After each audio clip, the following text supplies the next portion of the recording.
I'm muted and my camera's off, so I'm just listening to it. I'm done. I'm going to save it.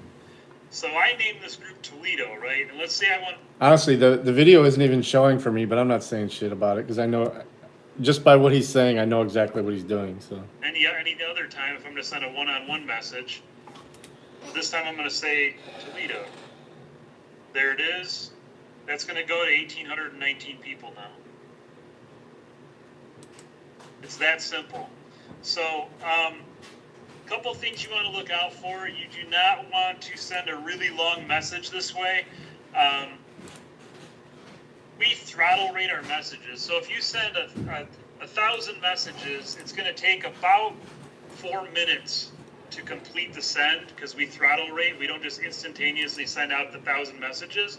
So if you send a really long message, you guys have all experienced seeing a message chopped up into multiples, I'm sure, right? Because the nature of text messaging limits you to 160 characters.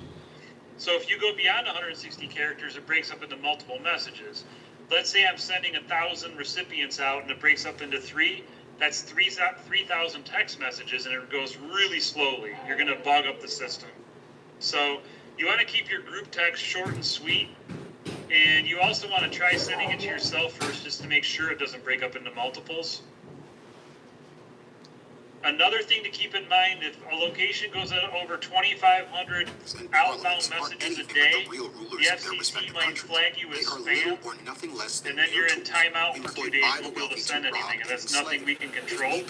Murder those who have less wealth.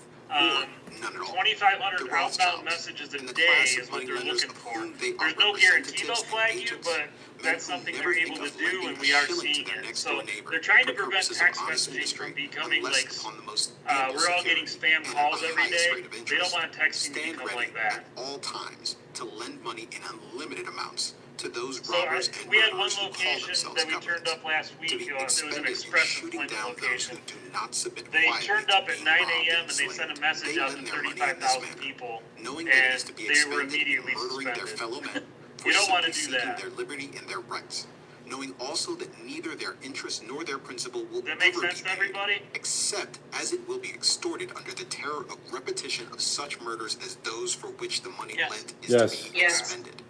Okay. These money lenders, the Rothschilds, Yeah, for so, example, say to anybody, themselves, that if we does lend not 100 have million sterling to a the Queen username and Parliament of password, England, text it will me at enable this them to number, murder 20, 50, 734 or 100,000 people in 731 England, Ireland, 7080. and the terror Just send me inspired your by such name and wholesale email murder address, will and I'll make enable sure them you're to set up keep and you the whole receive people of those countries your in welcome email subjugation with your for username 20 and password. or perhaps 50 years to come. Also, if you to have any control all their questions or trade issues with and your industry, accounts, once and you're to in, extort from we have them a large support amounts team, of money under and all the you're name going to do of is taxes, click up and here and then from go to the wealth customer thus support. extorted from them. And any They, issues, the questions Queen and here, Parliament, tickets can here, afford to pay they're us really a higher responsive. rate of interest for our money than we can get in any other way. If you guys want to Or, set up your if we signatures lend when you this send sum out a to the message, Emperor of just go to Austria, account it will profile enable here. him to murder so many of his people as to strike terror Whatever you into put the in this rest, box is and going to thus show up when enable you him send to an keep outbound them in message, as long as you subjection turn and this little extort money toggle from on. them for 20 you or save it. 50 years to come.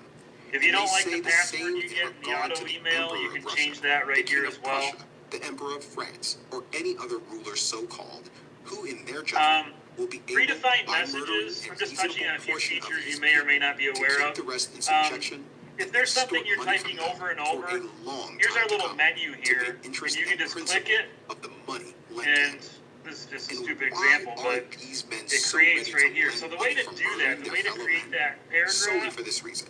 just Viz, go right that here to your such name, loans go are to considered account better profile, investments than loans for purposes and then of honest predefined industry. messages. They pay higher rates of interest, So and it is less trouble to I would look title after it them. here, This I is would the write whole whatever matter. I'm repeatedly The question typing of here, making these loans and I would is, save it. with these lenders, When a I'm mere done question then, of and I go to send any pecuniary new profit. messages, They it's going lend to money appear right to here be in the menu. expended in robbing, enslaving, and murdering their fellow men, solely because, on the whole, Everybody such get that? loans pay better than any other.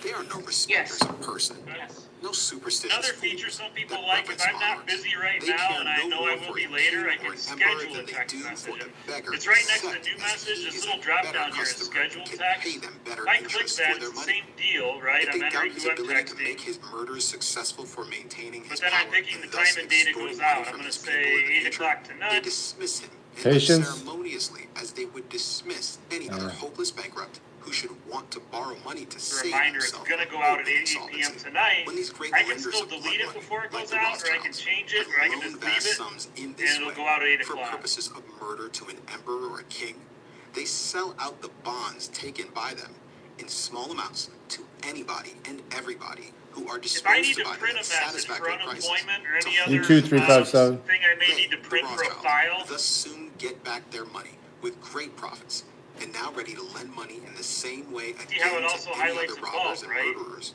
called an emperor or a if I king, click this little who drop they down, this think is the way to is add likely to be contact successful in information or his edit robberies and it, murders, but I can also and hit print able to messages, pay a good price for the money and it's necessary going to to find a carry them printer on. and print the whole This conversation business time of and date lending stamp. blood money is one of the most thoroughly sordid, cold-blooded, and criminal that was ever carried on to any considerable A lot of extent people find that pretty amongst handy. human beings.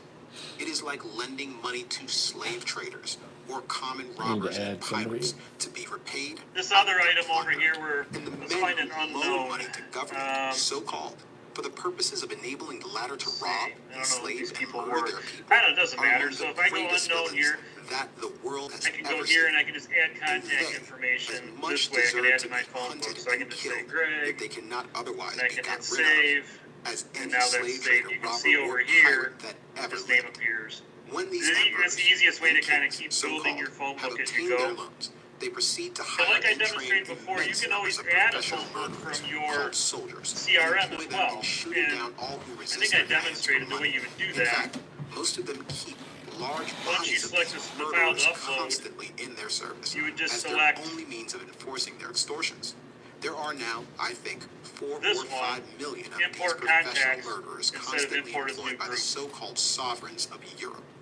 The enslaved people If I have are, a small of course, group, last thing, if I have a forced to small support group and I want to pay add, all these murderers, that as I don't well necessarily as need to submit upload, I can just all go the here to extortions contact which groups, these murderers are and I employed can to say, enforce. let's just It say is only family, in this way that most of the so-called governments of Europe are maintained. and I can just start adding These so-called numbers. governments are in reality only great bands of robbers and murderers And do it organized, this way. When I'm disciplined, done, they'll and cascade constantly there. on the alert.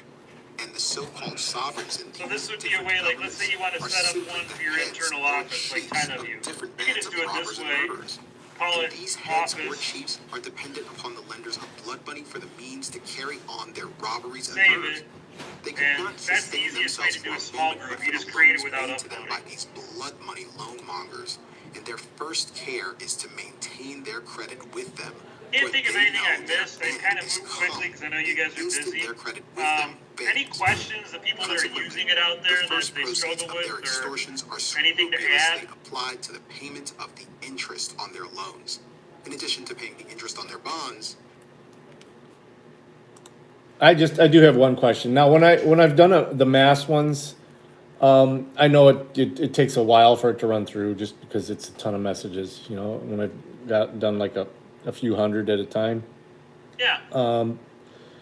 Once it's initiated, do I actually have to leave it open until it's completed to run through? Or how long does it take it to actually pull that data before it finishes cycling through and distributing them all? I wouldn't close it. I mean, you can minimize it, right, and just let it run in the background. But our throttle rate is supposed to be 60 messages a minute. So if you're sending 200, it should take 3 minutes. But a lot of that, remember, depends on your internet connectivity as well. So, it's a web app, right? So if you've got, dial-up internet or slow internet, then we're Who the hell has mercy of dial-up that, internet not anymore? necessarily our network, right? No, yeah, it's fine. I mean, I've got a good internet. It's just, I at times I'll send out, hundreds at a time. So I just wanted to know. It seems like and it seems like if I refresh it, it seems like it seems to run just fine. I just wanted to be sure that, because I have been leaving it open. I wanted to make sure that's what I should be doing. Yeah, it'll complete the task eventually. Refreshing helps, but if you just let it run its course, they'll all be delivered. I wouldn't, send 200 messages and then log out. I've never tried that. It's supposedly supposed to continue delivering, but I just have never tried that. Yeah. It's nice to do it like at the end of the day, because then I can go through the messages at the next day rather than sending it first thing in the morning and then having to deal with everybody in the office and phone calls, because you're going to start getting phone calls instantly. And really, Norm, that's a best practice that I usually recommend, and I didn't say it today, is keep your group text to about 200 max, just because it'll get delivered more seamlessly. And if you have 1,000 people, let's say you need to deliver, just do 5 groups of 200 instead of 1,000, right? Right. And overwhelming the system. It's just easier to put it in there in smaller groups, I think. It just runs more smoothly. Okay. So,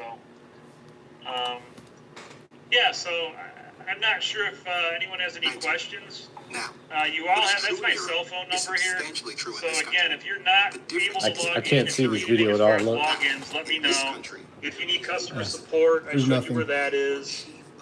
But feel free if you I have see him questions. talking, but there's nothing on my screen. Questions on use cases or Must be what's everybody else because working nobody else is different, saying anything. So unless they're just organizations that like, do what you guys do, let me they don't know. give a fuck. Feel free to no reach one who out. claims that he and his children I'm going to send by the another, grace of God, let's see, I'm going to by divine screenshot right, this so I know or by who was special on here. The one I missed this morning, I'm going to have to send an invite out to the other 7 individuals for later next week. But looks like we've got 9 on here. Are there other people with people that I'm not seeing on here? It's like Swan. Swan, you're showing. Swan, you're showing on here.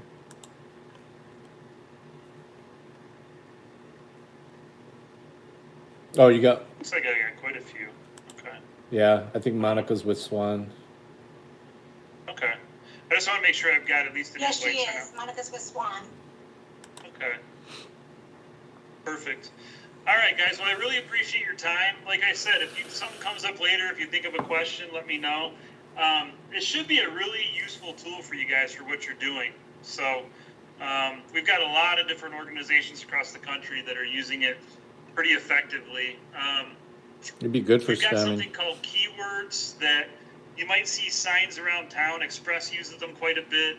Text jobs to their phone number, and then they're getting basically if someone texts the word jobs to their phone number, then they're prompted to by a sign. We can reprogram the response to come back whatever you'd like, and I think what they have it set as now is an application basically, and that seems to be pretty effective for them. So keywords would be something that we have to set up for you. So in other words, you would have to tell us what word sure you it costs want more, to too. market, and then you'd also want to I'll tell have us the book what going you want again the in a response to second. be, and we can set all that up for you internally. I'm the only one that actually uses this. All right. The other person I that won't actually take up uses any this more of didn't your even time. show up at the Let meeting. me see So if this is a question. I see a Alright. chat no, box up here. no. Just thanking you for showing us. Looks like we're all set. I really appreciate your time, everybody. Later. Have a great afternoon. I'm out. Back to the book. appointment from heaven. There are only certain men who call themselves president, senator, and representatives and claim to be authorized agents for the time being or for certain short periods of all the people of the United States, but who can show no credentials or power of attorney or any other open, authentic evidence that they are so, and who notoriously are not so, but are really only the agents of a secret band of robbers and murderers who they themselves do not know and have no means of knowing individually. I want to see if we can do a. They trust Hey, openly wifey, or you there? secretly when the When we do the stream tomorrow, I want to see if we can do like the dual stream where you can share your. I don't know if you have to have enough subs or not. I don't know which name you want to use either. I think you have more subs under the Scaldmeyer name. Yeah, you're here. Which phone has which name? 5 subs, yeah, I know. We can get some more added to you. I think you got to hit like 25 or something like that to be able to live mobile. But yeah, Mr. Scaldmeyer, is that the phone that you'll have available?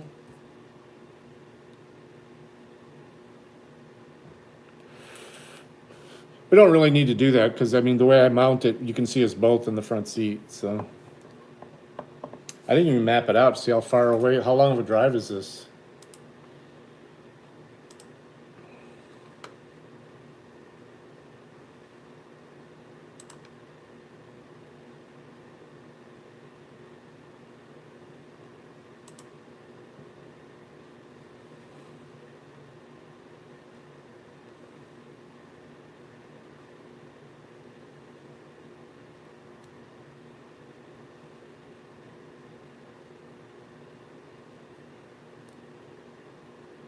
Oh, okay, cool.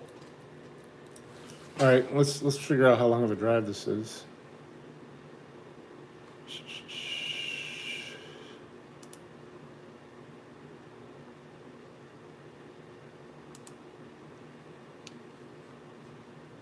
Google Maps.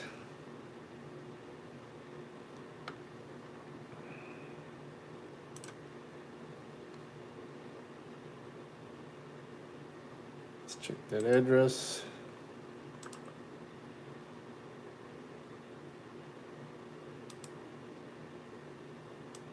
It brings up Bing Maps, copy. Bing Maps. Who uses Bing Maps? Really? I mean, who uses Bing Maps? It's a legitimate question. I don't know anybody that does.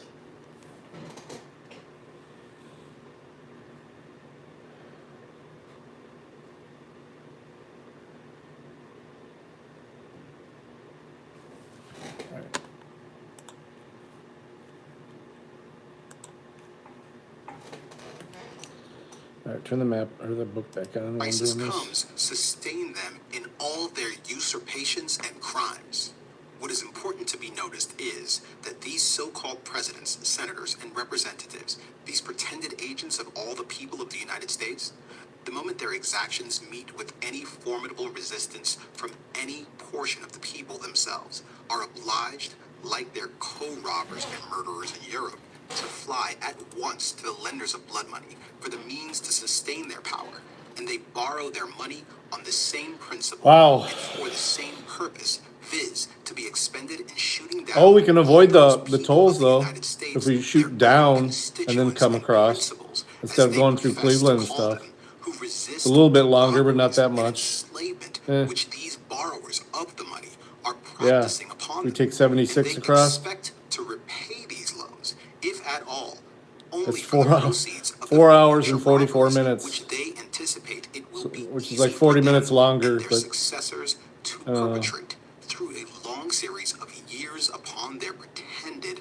principles, if they can but shoot down now some hundred of thousands of them, and thus strike terror into we the could take rest. US 30 all Perhaps the way facts were across. never That's made more evident only another in any 15 country minutes. on the globe than No. in our own, that these soulless blood money loan mongers Man, this are sucks. I'm gonna have to get up early villains, tomorrow. that they rule from the most sordid of mercenary motives. Oh, That the no ostensible issue with government, tolls. That's the fine. president, It's senators, still and 4 hours with the representatives, tolls so-called, are merely their tools, and that no and the ideas construction of or zones. regard for justice or Yeah. liberty had So if we anything to take do the with toll, inducing them Kelly to said lend their to money put for mileage the and tolls war. on your expense In report. proof of all this, I don't look have an at the expense following report. I do. facts. Nearly For them. 100 years ago, Do we it on professed yours. to have got rid of all You that don't. You do one religious anyway. You might as superstition well just add it to yours. inoculated by a servile and corrupt You know? priesthood in Europe, that rulers so-called derived their authority directly from heaven, and that it was consequently a religious duty on the part of the people to obey them.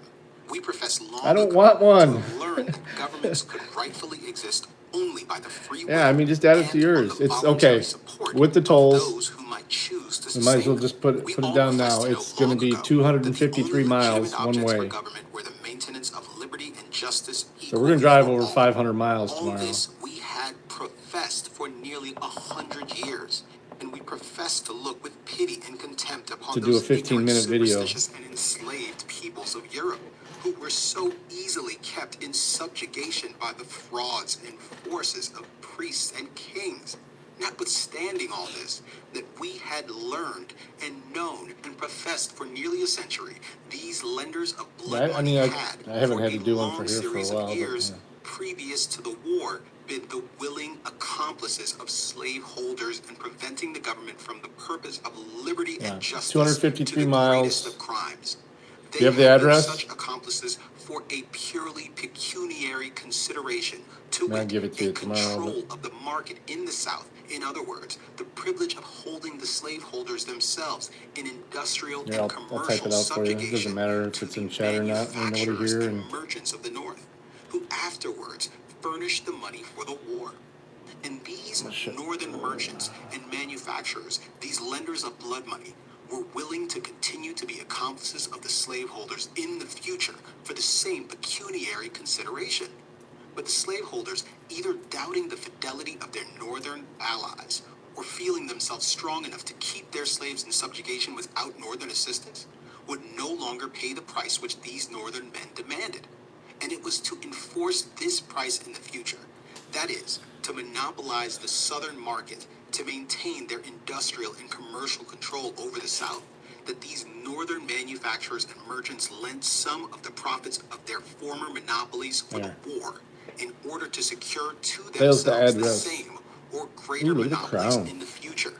These, and not any love of liberty or justice, were the motives on was gonna which make the you money a, for the war was lent by the North. As a, In I'm short, gonna the remove you North as a said to standard the and make you a. slaveholders, if you will not pay us our price, give us control over your markets for our assistance against your slaves. Managing We will moderator. secure the same price, There we keep go. control of your markets by helping your slaves against you. So you and can using change them as the type our of chat tools it for is and stuff like maintaining that too. dominion over you.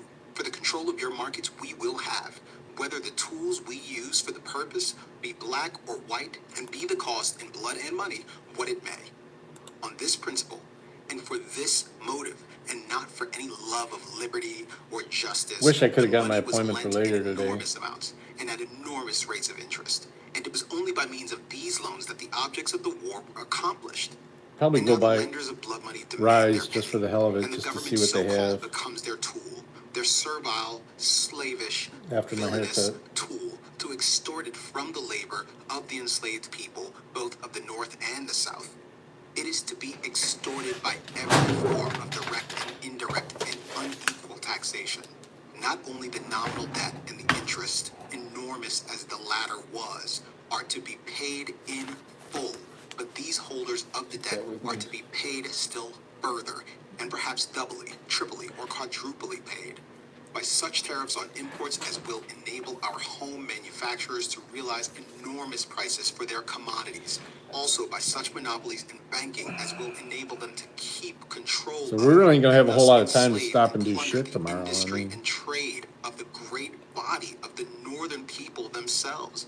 In short, the industrial and commercial slavery of the great body of the people, North and South, black and white, is the price which these lenders of blood money demand and insist upon and are determined to secure in return for the money lent for the war. This program having been fully arranged and systematized, they put their sword into the hands of the chief murderer of the war and charged him to carry their scheme into effect. And now he, I speaking didn't at see the that organ, message, but I says, think I know what it says. "Let us Yeah. have peace." The meaning of this is, submit quietly to all the robbery and slavery we have arranged for you, and you can have peace.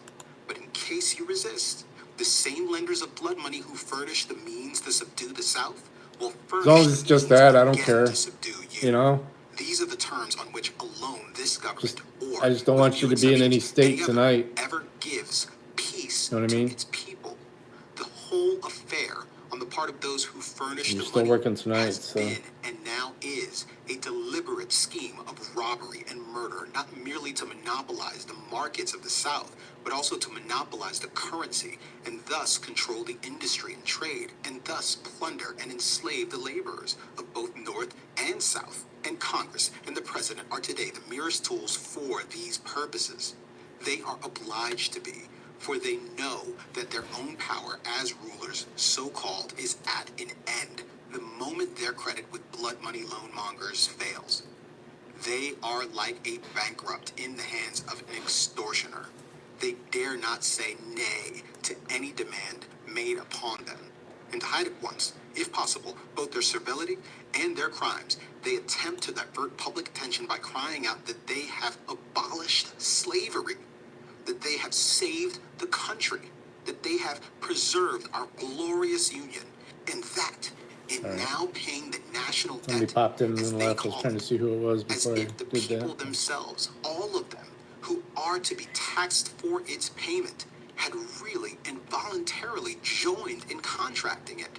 They are simply maintaining the national honor. By maintaining the national honor, they mean simply that they themselves, open robbers and murderers assumed to be the nation and will keep the faith with those who lend them the money necessary to enable them to crush the great body of the people under their feet, and will faithfully appropriate from proceeds of future robberies and murders enough to pay all their loans, principal and interest. The pretense that the abolition of slavery was either a motive or justification for the war is a fraud of the same character with that of maintaining the national honor. Who but such usurpers, robbers, and murderers as they ever established slavery? Or what government, except one resting upon the sword, like the one we have now, was ever capable of maintaining slavery? And why did these men abolish slavery?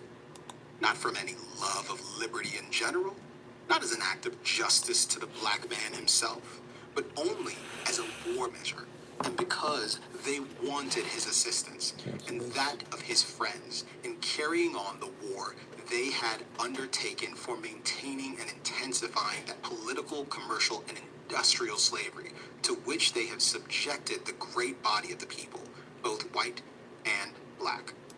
And yet, these impostors now cry out that they have abolished the chattel slavery of the black man, although that was not the motive of the war, as if they thought they could thereby conceal, atone for, or justify that other slavery which they were fighting to perpetuate, and to render more rigorous and inexorable than it ever was before. There was no difference of principle, but only of degree, between the slavery they boast they have abolished and the slavery they were fighting to preserve. For all restraints upon men's natural liberty, not necessary for the simple maintenance of justice, are of the nature of slavery, and differ from each other only in degree. If their object had really been to abolish slavery, or maintain liberty or justice generally, they had only to say, all, whether white or black, who want the protection of this government shall have it, and all who do not want it will be left in peace, so long as they leave us in peace. Had they said, this slavery would necessarily have been abolished at once, the war would have been saved, and 1,000 times nobler union than we have ever had would have been the result. It would have been a voluntary union of free men, such a union as will one day exist among all men, the world over, if the several nations, so called, shall ever get rid of the usurpers, robbers, and murderers called governments that now plunder, enslave, and destroy them. Still, another of the frauds of these men is that they are now establishing. Wow, we're driving war right was by designed East to Palestine. establish a government of consent. The only idea Look. they have ever manifested as to what is a government of consent is this, that it is one to which everybody must consent or be shot. This idea Right, was the there's dominant East one on which Palestine. the war was carried on, and it is the dominant one now that we have got what is called peace. The pretense that they have saved the country and Right on the preserved border our almost. glorious union are frauds like all the rest of the pretenses. By them, they mean simply that they have subjugated and maintained their power over an unwilling people. This they call saving the country, as if an enslaved, subjugated people, or as if any people Interesting. kept in Right before we get to subjugation the by border, sword, we're as it is driving right by intended that all my of us buddy's shall be place too. hereafter, Struthers, could be said to have any country. Boardman, This, too, they call preserving our glorious right through union. Columbiana As if County. there could be said to be any union, glorious or inglorious, that was not voluntary.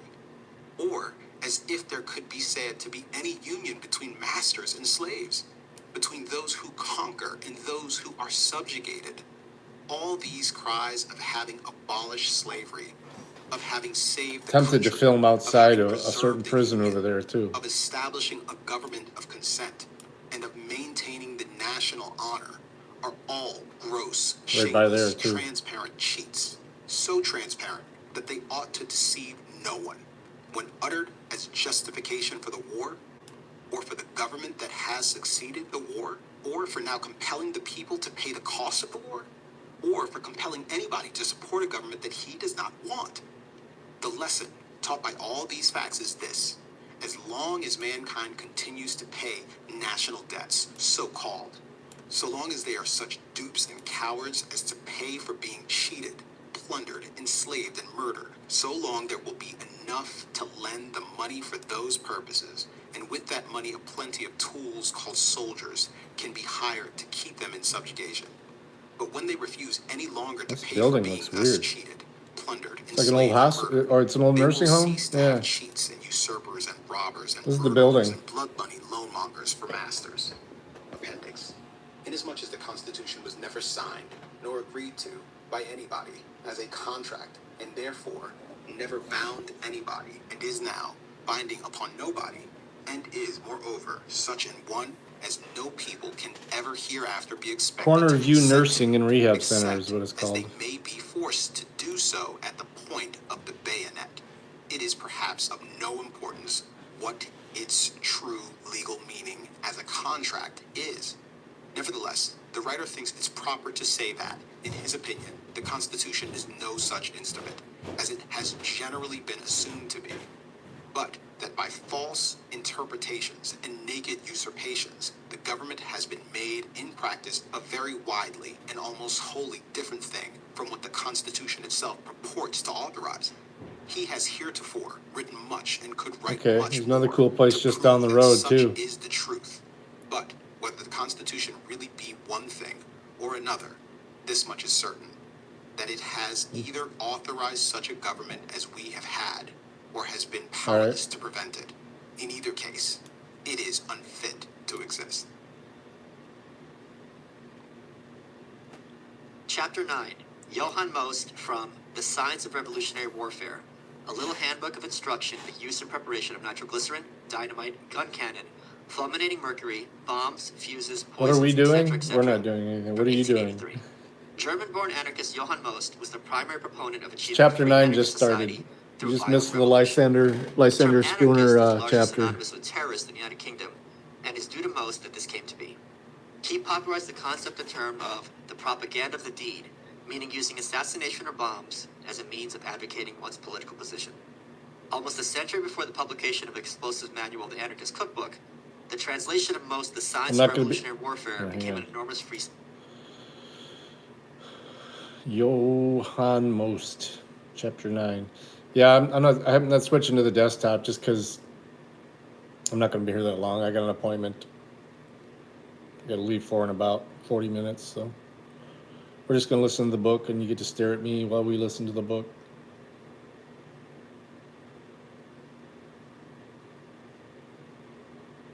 That would be awesome.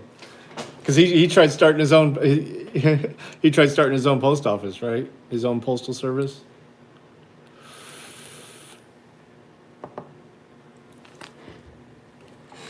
Probably would have been a whole lot more efficient.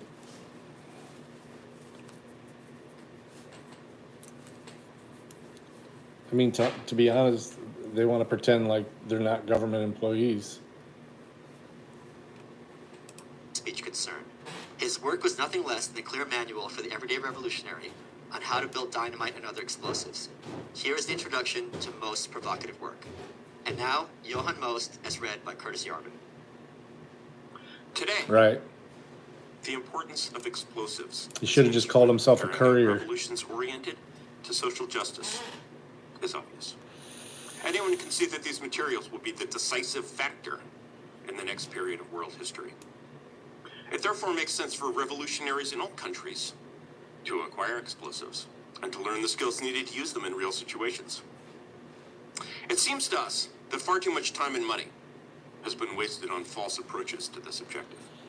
Many people obtained expensive textbooks meant for professional chemists. What's weird is even with UPS and then the final part of the delivery, a lot of the times end up coming through the post office. It's weird. Consult an expert. Everything learned is worth something, so their time was not entirely wasted. Oh, missed all We, that.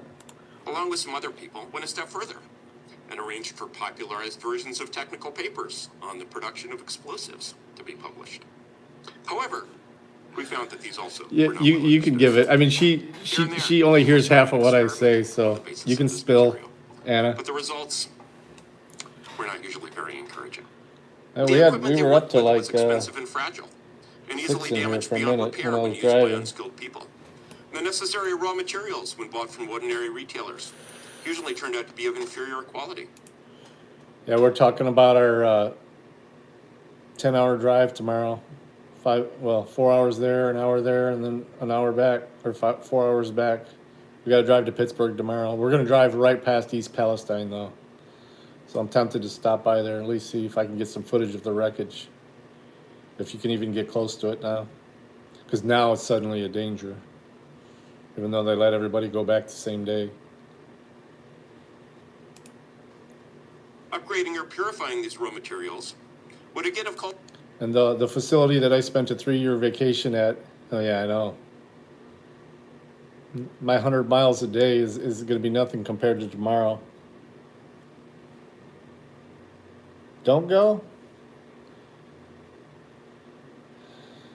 I mean, if it's been 3 weeks, and if Booty Judge thinks it's safe enough to go, and what's his name, and Trump showed up there yesterday, I'm not going to get into the water or anything. Called for expensive equipment and economic demands beyond the means of the man in the street. I gotta go right It would have past been it. still more difficult to make the materials, both for financial reasons and due to the lack of expertise. We do know some people who have made something resembling gun cotton. Some have even succeeded, after their 5th or 6th mixing rig blew up, in making small quantities of nitroglycerin and converting it into dynamite. These fortunate ones were then faced with the facts that all of their efforts and sacrifices had resulted in something of theoretical value only, since one cannot accomplish much with small quantities, and the method was too expensive anyway. To manufacture large quantities of dynamite, one must have a rather expensive setup. Several rooms are needed, so it cannot be done in a private apartment. In fact, I'm gonna just drop a link. it is necessary to locate in one the of our workshop away from any chats. neighbors, because dynamite manufacture produces a strong smell that would soon betray the operation. Although people have not given up experimenting, we conclude that the demand for dynamite and other explosives required for revolutionary purposes cannot be met on a do-it-yourself basis. And it is a much better idea to obtain it ready-made from regular industrial sources. Not an ounce of the dynamite that is actually used by revolutionaries anywhere in the world was homemade. Imperial, royal, and republican government arsenals have had to do the providing. No matter how well guarded they are, the authorities can never completely prevent the disappearance of some of their stores, generally before the material is actually delivered and locked up in the arsenal. On the other hand, dynamite is used for many purposes, so that it is nonsense to believe that it cannot be obtained from conventional suppliers. Everything can be had for money, and that includes dynamite.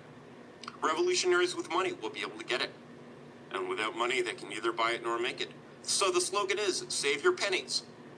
You may object that nothing can be made out of nothing and that resources are in the hands of others. This becomes a question of appropriating them. Once we are in an era when things are really happening, it would be stupid to consider amateur dynamite production. Dynamite factories and explosive warehouses can be seized just like anything else.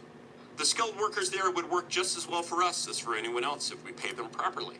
Summing up, we shall now focus our attention on making dynamite, about which there has been so much talk and so little to be seen, and occupy ourselves with how to obtain large quantities of ready-made dynamite. Chapter 10. What up, Solo? Louis Sling from Famous Speeches of Our Martyrs delivered in court when asked if they had driving to anything say Pittsburgh why tomorrow. sentence of death should not be passed upon them. October 7th, 8th, For and work. 9th, 1886. And join us On May in our 4th, drive. Me and 1886, a still unknown person threw a bomb at a labor demonstration in Chicago's Haymarket Square. In the Skullmeyer. ensuing chaos, dozens were injured This and several killed, indoctrination, including driving 7 out police there together. officers. As a result of this, 8 anarchists were arrested in connection as part of a conspiracy, even though most of them hadn't actually been there at the time. 4 of the men would later be hanged for the events, 2 sentenced to life, and 1 to 15 years. Bombs were found in 8th man's, Louis Ling's home. What's cool in for which his Pittsburgh, attorney's man? weak Because I excuse can't was think that of Ling had the anything. right to have bombs in his house. Through the ages, this has become popularized as Ling supposedly proclaimed, We're gonna stream I it, couldn't have thrown so that bomb. I was at home making bombs. Ling could be regarded as the mythical Che Guevara figure of his day, with his outraged defiance of the court. actually inspiring an put as entire many generation miles of young on as revolutionaries. Midwest. Rather than hanging, Ling smuggled a blasting cap into his prison and blew off his own jaw, writing "Hooray for Anarchy" on the wall in German with his own blood before dying. All the Unless Haymarket he's solo warriors were Cajun when he was a posthumously baby. pardoned, and a monument later raised in their honor. Not baby, but And young. now, Louis Ling, as read by It's his own myself. fault for posting it the other day. Court of so. Justice? With the same irony with which you have regarded my efforts to win in this free land of America, Yeah, I don't a know shit likelihood such as about humankind Pittsburgh. is worthy to enjoy, do you now, after condemning me to There's death, that picture. concede me the liberty of making a final speech? I accept your concession, but it's only for the purpose of exposing the injustice, the calumnies, and the outrages which have been heaped upon me. You have accused me of murder and convicted me. Yeah, I'm sure there's plenty of Proof graffiti that because you're there's wrong lots and of I'm trains guilty. and stuff there. We're In going the right first past place, East you brought Palestine this fellow too. Seliger to testify against me. Him I have helped to make bombs, and you have further proven that with the assistance of another, I took those bombs to number 58 Clybourne Avenue. But what you have not proven, even with the assistance of your bought squealer Seliger, who would appear to have acted such a prominent part in the affair, is that any of those bombs were taken to the Haymarket. A couple of chemists also have been brought here as specialists, yet they could only state that the metal of which the Haymarket bomb was made bore a certain resemblance to those bombs of mine, and your Mr. Ingham has vainly endeavored to deny that the bombs were quite different. He had to admit that there was a difference of a full half-inch in their diameters, though he suppressed the fact that there was also a difference of a quarter of an inch in the thickness of the shell. You can take your This is the tags. kind of evidence upon which you have I convicted don't me. see it. It is not murder, however, of which you have convicted me. The judge has stated that much only this morning in his resume of the case, and Grinnell has repeatedly asserted that we're being tried not for murder but for anarchy. So the condemnation is that I'm an anarchist. What is anarchy?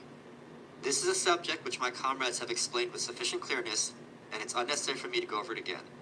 They have told you plainly enough what our aims are. The state's attorney, however, has not given you that information. He has merely criticized and condemned not the doctrines of anarchy, but our methods of giving them practical effect. And even here, he has maintained a discreet silence as to the fact that those methods were forced upon us by the brutality of the police.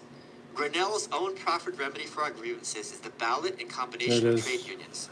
And Ingham has even avowed the desirability of a 6-hour movement. There.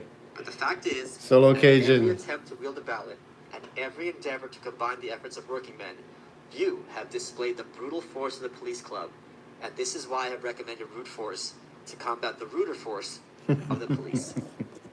You have charged me with despising law and order. What does your law and order amount to? Its representatives are the police, and they have thieves in here's their one, ranks. too. Here sits Captain Shock. He's a real young He one. has himself admitted to me that my hat and books have been stolen from him in his office, stolen by policemen. These are your defenders of property rights. The detectives, again, who arrested me, forced their way into my room like housebreakers under false pretenses, giving the name of a carpenter, Lorenz, of Burlington Street. They have sworn that I was alone in my room, there and Yeah. perjuring themselves. I mean, you had You the have not subpoenaed this lady, Mrs. Klein, who was present, shirt on and could have everything. sworn that the here's aforesaid one. detectives broke into my room under false Me and pretenses him. and that their testimonies are perjured. But let us go further. In Shock, we have a Here's captain another of the police, and he also has perjured himself. He has sworn that I admitted to him being present at the Monday night meeting, whereas I distinctly informed him that I was at a carpenter's meeting at Zepp's Hall. He has sworn again that I told him that I also learned to make bombs from Aramos's book. That also is a perjury. Let us go still a step higher among these representatives of law and order. Grinnell and his associates have permitted perjury, and I say they have done it knowingly. The proof has been adduced by my counsel, and with my own eyes I have seen Grinnell point out to Gilmer, 8 days before he came upon the stand, the persons of the men whom he was to swear against. While I, as I've stated above, believe in force for the sake of winning for myself and fellow workmen a livelihood such as men ought to have, Grinnell, on the other hand, through his police and other rogues, has suborned perjury in order to murder 7 men, of whom I'm one. Grinnell had the pitiful courage here in the courtroom, where I could not defend myself, to call me a coward. The scoundrel! A fellow who has leagued himself with a parcel of base hireling knaves to bring me to the gallows. Why? For no earthly reason save a contemptible selfishness, a desire to rise in the world, to make money, forsooth. This wretch, who, by means of the perjuries of other wretches, is going to murder 7 men, is the fellow who calls me coward. And yet you blame me for despising such defenders of the law, such unspeakable hypocrites. Anarchy means no domination or authority of one man over another, yet you call that disorder. A system which advocates no such order as shall require the services of rogues and thieves to defend it, you call disorder. The judge himself has been forced to admit that the state's attorney had not been able to connect me with the bomb throwing. The latter knows how to get around it, however. He charges me with being a conspirator. On does he prove it? Spotify. Simply by declaring the International Working People's Oh yeah, Association we can to be listen to that conspiracy. tomorrow on the I was a trip. member of that body, so he has the charge securely fastened to me. Oh, Excellent. yeah. Nothing's too difficult for the genius of a state's attorney. It is hardly incumbent I'll watch upon it on my me phone. to review the relations which I occupy to my Yeah. companions in misfortune. Protect our parks. I can say truly and openly that I'm not as intimate with my fellow prisoners as I am Oh, with it's out Captain already? Shock. The universal misery, the ravages of the capitalistic hyena have brought us together in our agitation. Yeah, I'll play that during the not as trip persons, tomorrow. but as No, workers in that the should same be at least cause. 3 hours long. Such is the conspiracy of which you have convicted me. Let me I see. protest against the conviction, against the decision of the court. Make sure I I have do the not Spotify's recognize your on my law, jumbled together as it is by the phone. nobodies of bygone centuries, and I do not recognize the decision of the court. My own counsel have conclusively proven from the decisions of equally high courts that a new trial must be granted us. The state's attorney quotes 3 times as many decisions from perhaps still higher courts to prove the opposite, and I'm convinced if, in another trial, these decisions should be supported by 21 volumes, they will adduce 100 in support of the contrary if it is anarchists who are to be tried. And not even under such a law that a schoolboy must despise, not even by such methods have they been able to legally convict us. They have suborned perjury to boot. I tell you frankly and openly, I am for force. I have already told Captain Shock, if they use cannons against us, we shall use dynamite against them. I repeat, I am the enemy of the order of today, and I repeat that with all my powers, so long as breath remains in me, I shall combat it. I declare again, frankly and openly, that I'm in favor of using force. I have told Captain Shock, and I stand by it, if you cannonade us, we shall dynamite you. You laugh. Perhaps you think you'll throw no more bombs. But let me assure you that I die happy on the 444. gallows. So confident am I that the hundreds and thousands to whom I've spoken will remember my words. 336. And when you shall have hanged us, then, mark my words, they will do the bomb throwing. And I don't even this know where the hell hope there it do is, I say Spotify. to you, I It's despise been forever since I logged into it I on my phone. despised your order, your There it laws, is, Joe Rogan your force-prompt Experience. authority. Hang Last me one I for it. listened to was with Lex Friedman. Forget about it. Chapter 11. Benjamin R. Almost over. Tucker. State Socialism Checked our and part Anarchism, 7, how far 3 they hours agree, and 37 where they minutes. differ. Yeah. 1888. Individualist anarchist and publisher Benjamin R. Tucker was one of the most You just important click on radicals it in now, American so it's history. ready. His long-running periodical Liberty was home to essays from anarchists and socialists of all stripes, at a time where socialism did not necessarily have the contemporary meaning of government control. In the same way that there are many answers as to what anarchism would look like in practice, socialism too had numerous variants. Here, Tucker tries to define and contrast the two concepts. Got it. And now, It Benjamin is R. ready. Tucker, as read by Dave Rubin. In the summer of 1886, Ooh, Dave shortly Rubin? after the bomb throwing at Chicago, the author of this volume received an invitation from the editor of the North American Review to furnish him a He is paper funny. on anarchism. In response, the above article was sent to him. A few days later, the author received a letter announcing the acceptance of his paper, the editor volunteering the declaration that it was the ablest article he had received during his editorship of the review. The next number of the review bore the announcement on the second page of its cover that the article, giving its title and the name of the Serial author, number. would appear at an early date. Month after month went by, and the article did not appear.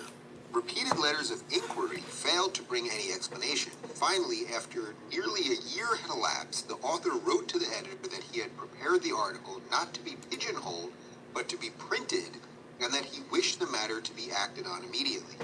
In reply, he received his manuscript and a check for $75.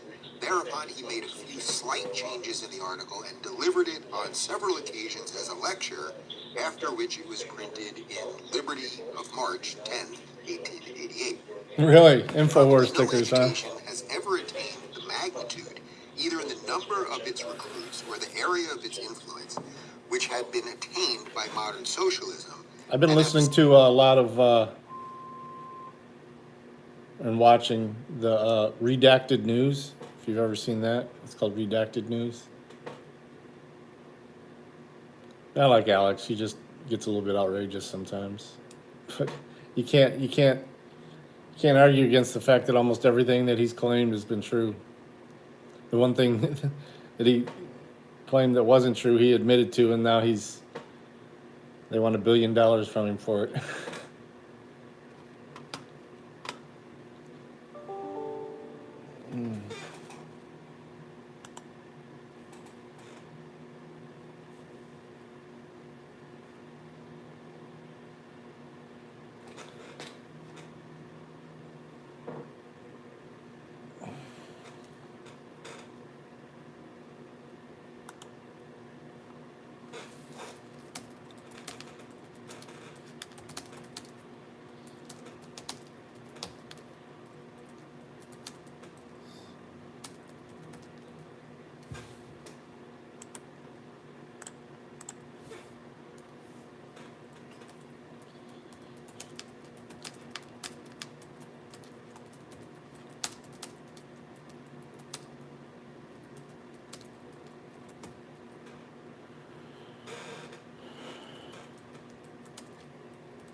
Sorry. time been so little understood and so misunderstood, not only by the The hostile boss is and crabbing the at me indifferent, about something. but by the friendly, and even by the great mass of its adherents themselves. This unfortunate and highly dangerous state of things is due partly to the fact that the human relationship which this movement, if anything so chaotic can be called a movement, aims to transform, involve no special class or classes, but literally all mankind. Partly to the fact that these relationships are infinitely more varied and complex in their nature than those with which any special reform has ever been called upon to deal, and partly to the fact that the great molding forces of society, the channels of information and enlightenment, are well nigh exclusively under the control of those whose immediate pecuniary interests are antagonistic to the bottom claim of socialism, that labor should be put in the possession of its own. Almost the only persons who may be said to comprehend even approximately the significance, principles, and purposes of socialism are the chief leaders of the extreme wings of the socialistic forces, and perhaps a few of the It is a subject of which the cops try to get him to come down from the porch, but at no time was he advised that he was under arrest, which means their commands were not lawful orders. Officers Gary White and John Turnier made the decision to go hands-on. Those prominent in the intermediate socialist division do not fully understand what they are We can see about that his knee is on his shoulder, and as he pins the man If down, they the did, other officers they were restrain his consistent, arms logical and thinkers. legs, while Officer If they were Turnier what the takes a French handful call of snow and consequent places men, it over the their nose and mouth of reasoning Mr. faculties would long Hicks. He since have repeats driven this them action from 3 one times in extreme an or the attempt other. to smother For and it is a occlude his curious airway. fact that He the was two struggling to extremes of the breathe, vast but not a army single now under good officer on consideration, though scene united, stepped in as to it help has him. been hinted Turnier above, declined to by the be common interviewed claim by that Internal labor Affairs shall be and put in resigned from possession the of its department own, about 2 are more months after the diametrically incident. opposed to Internal each Affairs other in subsequently their completed its fundamental principles of investigation social and failed to action, and their recommend methods criminal of charges reaching against him. ends aimed at the end. Neither is to their common enemy, existing society. The cops try to get him to come down. Principles, the history of whose conflict is almost equivalent to the history of the world since man came into it. And all intermediate parties, including that of the upholders of the existing society, are based upon a compromise between them. It is clear then that any intelligent, deep-rooted opposition to the prevailing order of things must come from one Free hug. or the other of those extremes. That's cool. For anything from any other source, far from being revolutionary. Good in deed for the character, day, Mr. Choppa could Choppa. only be in the nature of such job, buddy. superficial modification as it would be utterly unable to concentrate upon itself the degree of attention and interest now bestowed upon modern socialism. The two principles referred to are authority and liberty, and the names of the two schools of socialistic thought which fully and unreservedly represent Don't touch one me. or the If other you- of if them you're are ordering me to respectively leave, I'm ordering you to leave. socialism Okay. and anarchism. Turn it off. Whoso knows I'm what walking these out. two schools want This is not and against the how law. they This is a propose constitutionally to get protected it activity. understands I'm trying to. You're trying. For just as I'm it trying has to walk been past you to said, leave. there is no I want to make it halfway clear I'm trying to walk past you to leave because you're obviously So going it to may need be some said that complaints. there is no Don't touch my phone. between state Don't have the socialism body and camera on anarchy. it too. Don't touch my There phone. are, in fact, What are you two guys doing? currents steadily This is moving against to the the law. center of the This is socialistic against the forces law. which are concentrating them This is on against the the law, left sir. and on the right. This is And how if socialism is to prevail, it is the possibility you can ask me for ID and I can decline. separation has been I'm going to decline to give my it's my right. have been crushed out between It's my right. the ultimate. Do you have reasonable articulable suspicion that I've will committed a still crime, be sir? to come.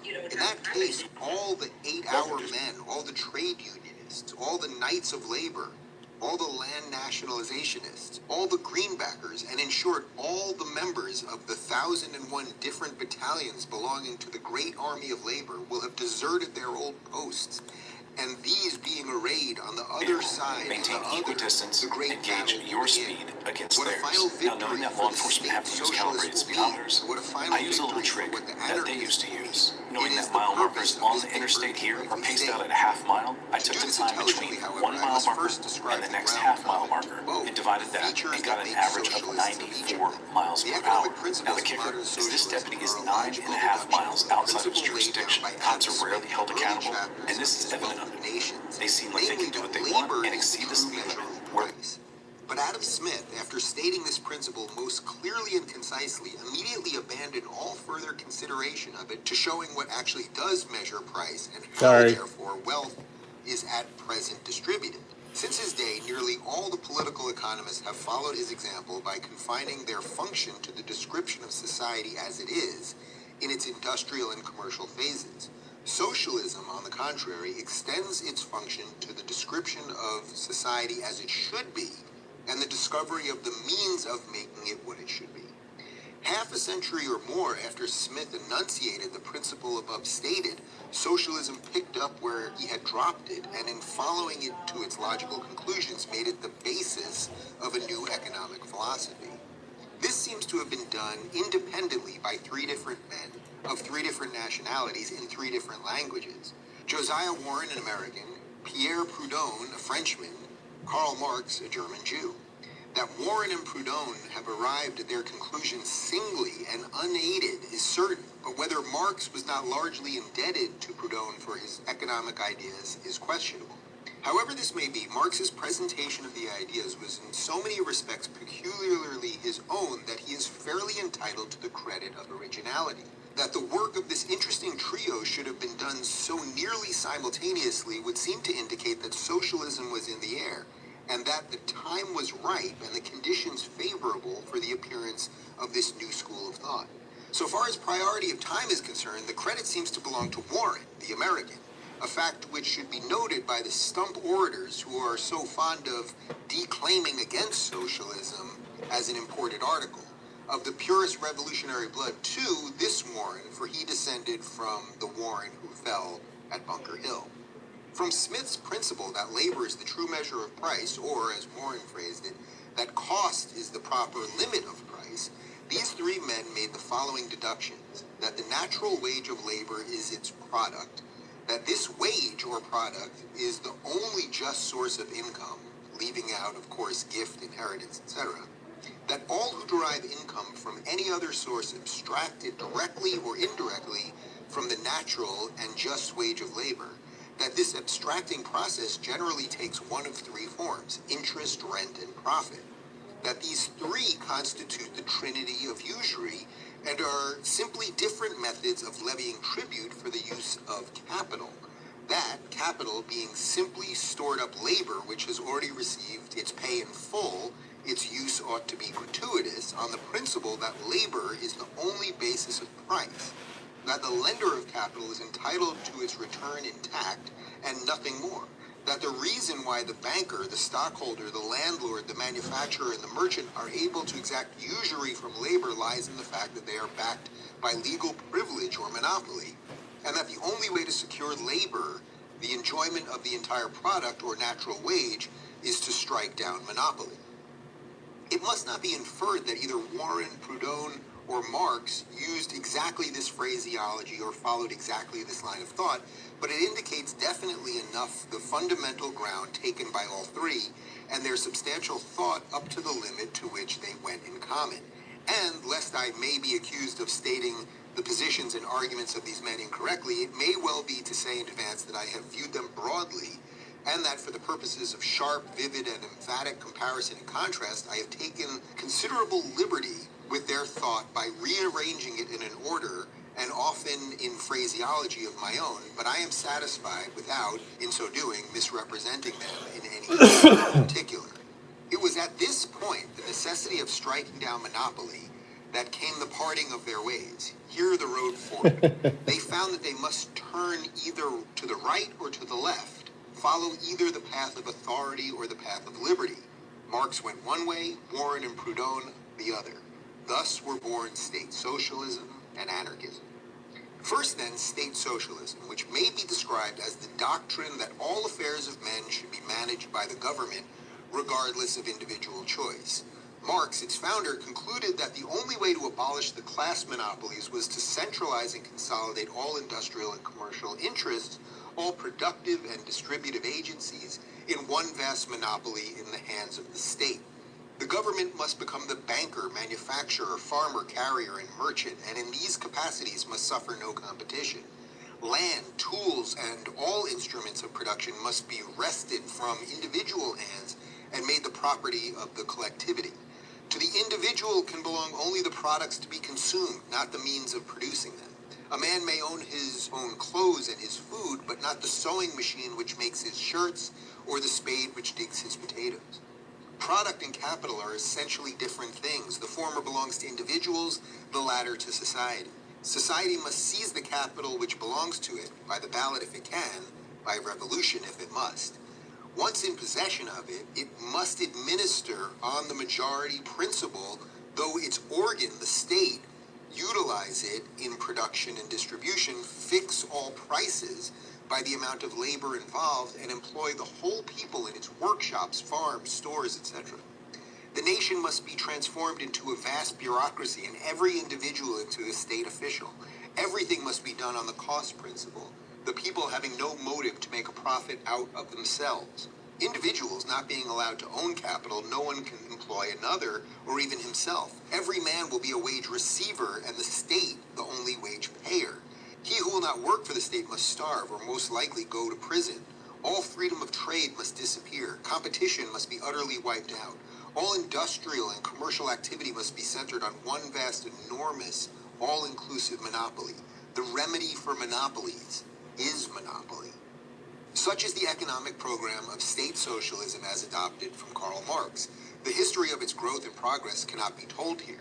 In this country, the parties that uphold it are known as the Socialist Labor Party, which pretends to follow Karl Marx, the Nationalists, who follow Karl Marx filtered through Edward Bellamy, and the Christian Socialists, who follow Karl Marx filtered through Jesus Christ. What other applications this principle of authority, once adopted in the economic sphere, will develop is very evident. It means the absolute control by the majority of all individual conduct. The right of such control is already admitted by the state socialists, though they maintain that, as a matter of fact, the individual would be allowed a much larger liberty than he now enjoys. But he would only be allowed it. He could not claim it as his own. There would be no foundation of society upon a guaranteed equality of the largest possible liberty. Such liberty as might exist would exist by sufferance and could be taken away at any moment. Constitutional guarantees would be of no avail. There would be but one article in the Constitution of a state socialistic country. The right of the majority is absolute. The claim of the state socialists, however, is that this right would not be exercised in matters pertaining to the individual in more intimate and private relations of his life, if not borne out by the history of governments. It has ever been the tendency of power to add to itself, to enlarge its sphere, to encroach beyond the limits set for itself, and where the habit of resisting such encroachment is not fostered and the individual is not taught to be jealous of his rights, individually gradually disappears and the government or state becomes the all in all. Control naturally accompanies responsibility. Under the system of state socialism, therefore, which holds the community responsible for the health, wealth, and wisdom of the individual, it is evident that the community, through its majority expression, will insist more and more in prescribing conditions of health, wealth, and wisdom, thus impairing and finally destroying individual independence and with it all sense of individual responsibility. Whatever then state socialists may claim or disclaim, their system, if adopted, is doomed to end in a state religion, to the expense of which all must contribute and at the altar of which all must kneel. A state school of medicine by whose practitioners the sick must invariably be treated. A state system of hygiene prescribing what all must and must not eat, drink, wear, and do. A state code of morals which will not content itself with punishing crime but will prohibit what the majority decide to be a vice. A state system of instruction which will do away with all private schools, academies, and colleges. A state nursery in which all children must be brought up in common at the public expense. And finally, a state family with an attempt at stirpiculture or scientific breeding in which no man and woman will be allowed to have children if the state prohibits them, and no man and woman can refuse to have children if the state orders them. Thus, will authority achieve its acme and monopoly be carried to its highest power. Such is the ideal of the logical state socialist. Such the goal which lies at the end of the road that Karl Marx took. Let us now follow the fortunes of Warren and Proudhon, who took the other road, the road of liberty. This brings us to anarchism, which may be described as the doctrine that all affairs of men should be managed by individuals or voluntary associations and that the state should be abolished. When Warren and Proudhon, in prosecuting their search for justice in labor, came face to face with the obstacle of class monopolies, they saw these monopolies rested upon authority and concluded that the thing to be done was not to strengthen this authority and thus make monopoly universal, but to utterly uproot authority and give full sway to the opposite principle, liberty, by making competition the antithesis of monopoly universal. They saw in competition the great leveler of prices to the labor cost of production. In this they agreed with the political economists. The query then naturally presented itself why all prices do not fall to labor cost, where there is any room for incomes acquired otherwise than by labor.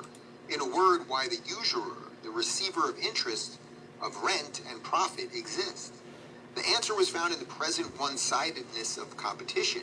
You got to verify just to add the photos. So manipulated legislation that unlimited competition is allowed in supplying productive labor, thus keeping wages down to the starvation point, or as near it as practicable, that a great deal of competition is allowing in supplying distributive labor, or the labor of the mercantile classes, thus keeping not the price of goods, but the merchant's actual profits on them down to a point somewhat approximating equitable wages for the merchant's work, but that almost no competition at all allowed in supplying capital, upon the aid of which both productive and distributive labor are dependent for their power of achievement, thus keeping the rate of interest on money and of house rent and ground rent as high a point as the necessities of the people will bear.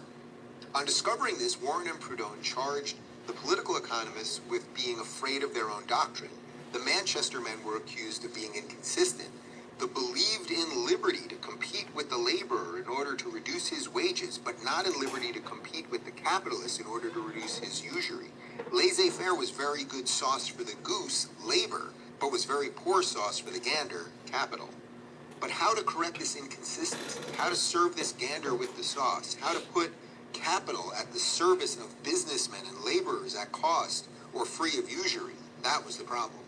Marx, as we have seen, solved it by declaring capital to be a different thing from product and maintaining that it belonged to society and should be seized by society, employed for the benefit of all alike. Proudhon scoffed at this distinction between capital and product. He maintained that capital and product are not different kinds of wealth, but simply alternate conditions or functions of the same wealth, that all wealth undergoes an incessant transformation from capital into product, and from product back into capital, the process repeating itself interminably. New hires on a Friday. And product are purely social terms. That what is product to one man immediately becomes capital to another, and vice versa. That So the day they're doing overtime, they're going to try and also add about 10 new people. To him, at once capital and I get product. it, but the fruit of A's toil is his product, which, when sold to B, becomes B's capital. Unless B is an unproductive consumer, in which case it is merely wasted wealth outside the view of social economy.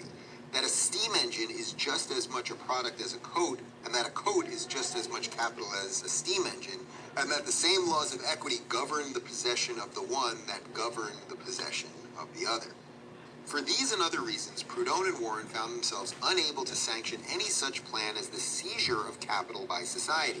But, though opposed to socializing the ownership of capital, they aim nevertheless to socialize its effects by making its use beneficial to all instead of a means of impoverishing the many to enrich the few. And when the light burst upon them, they saw that this could be done by subjecting capital to the natural law of competition, thus bringing the price of its own down to cost, that is, to nothing beyond the expenses incidental to handling and transferring it. So they raised the banner of absolute free trade at home, as well as with foreign countries, the logical carrying out of the Manchester doctrine, laissez-faire the universal rule. Under this banner, they began their fight upon monopolies, whether the all-inclusive monopoly of the state socialists or the various class monopolies that now looking prevail. at that now. Of the latter, Where is that, Florida? Four of the principal importance: the monopoly money, Oh, the they're land going to of say monopoly, the DeSantis backs that. and the patent monopoly. First, in the importance of evil influence, they considered the money monopoly, which consists of the privilege given by the government to certain individuals or to individuals holding certain kinds of property of issuing gonna be the dirtbags no matter where circulating you're media, at, though. a privilege which is now enforced in this country by a national tax of 10% upon all I guarantee other you persons who DeSantis attempt does to not furnish support a that shit. circulating medium, and by state laws making it a criminal offense to No. issue notes as Good currency. portion of his It is population in claimed that that the state. holders of this privilege control the rate of interest, the rate of rent of houses and buildings, and the prices of goods, the first directly and the second and third indirectly. For, say, Proudhon and Warren, if the business of banking were made free to all, more and more persons would enter into it until the competition should become sharp enough to reduce the price of lending money to the labor cost, which statistics show to be less than 3/4 Even hate of speech is 1%. protected. In that case, the thousands of people who are now deterred from going into business by the Yeah, but ruinously high rates that isn't going to which stop they must anybody from pay doing for some street capital justice on those with which to assholes. start and carry on business That's only will if the find their government's difficulties removed. If fucking they with them. The have cops aren't going to property fuck with which them, they do but not people desire can. to convert into money by sale, a bank will take it as collateral for a loan of a certain proportion of its market value at less than 1% discount. If they have no Hate speech property is free but speech, are industrious, unfortunately. honest, and capable, they will generally be able Because to hate get speech their is relative. individual notes endorsed by a sufficient number of known insolvent parties. And on such business paper, they will be able to get a loan at a bank on similarly favorable terms. Thus, interest will fall at a blow.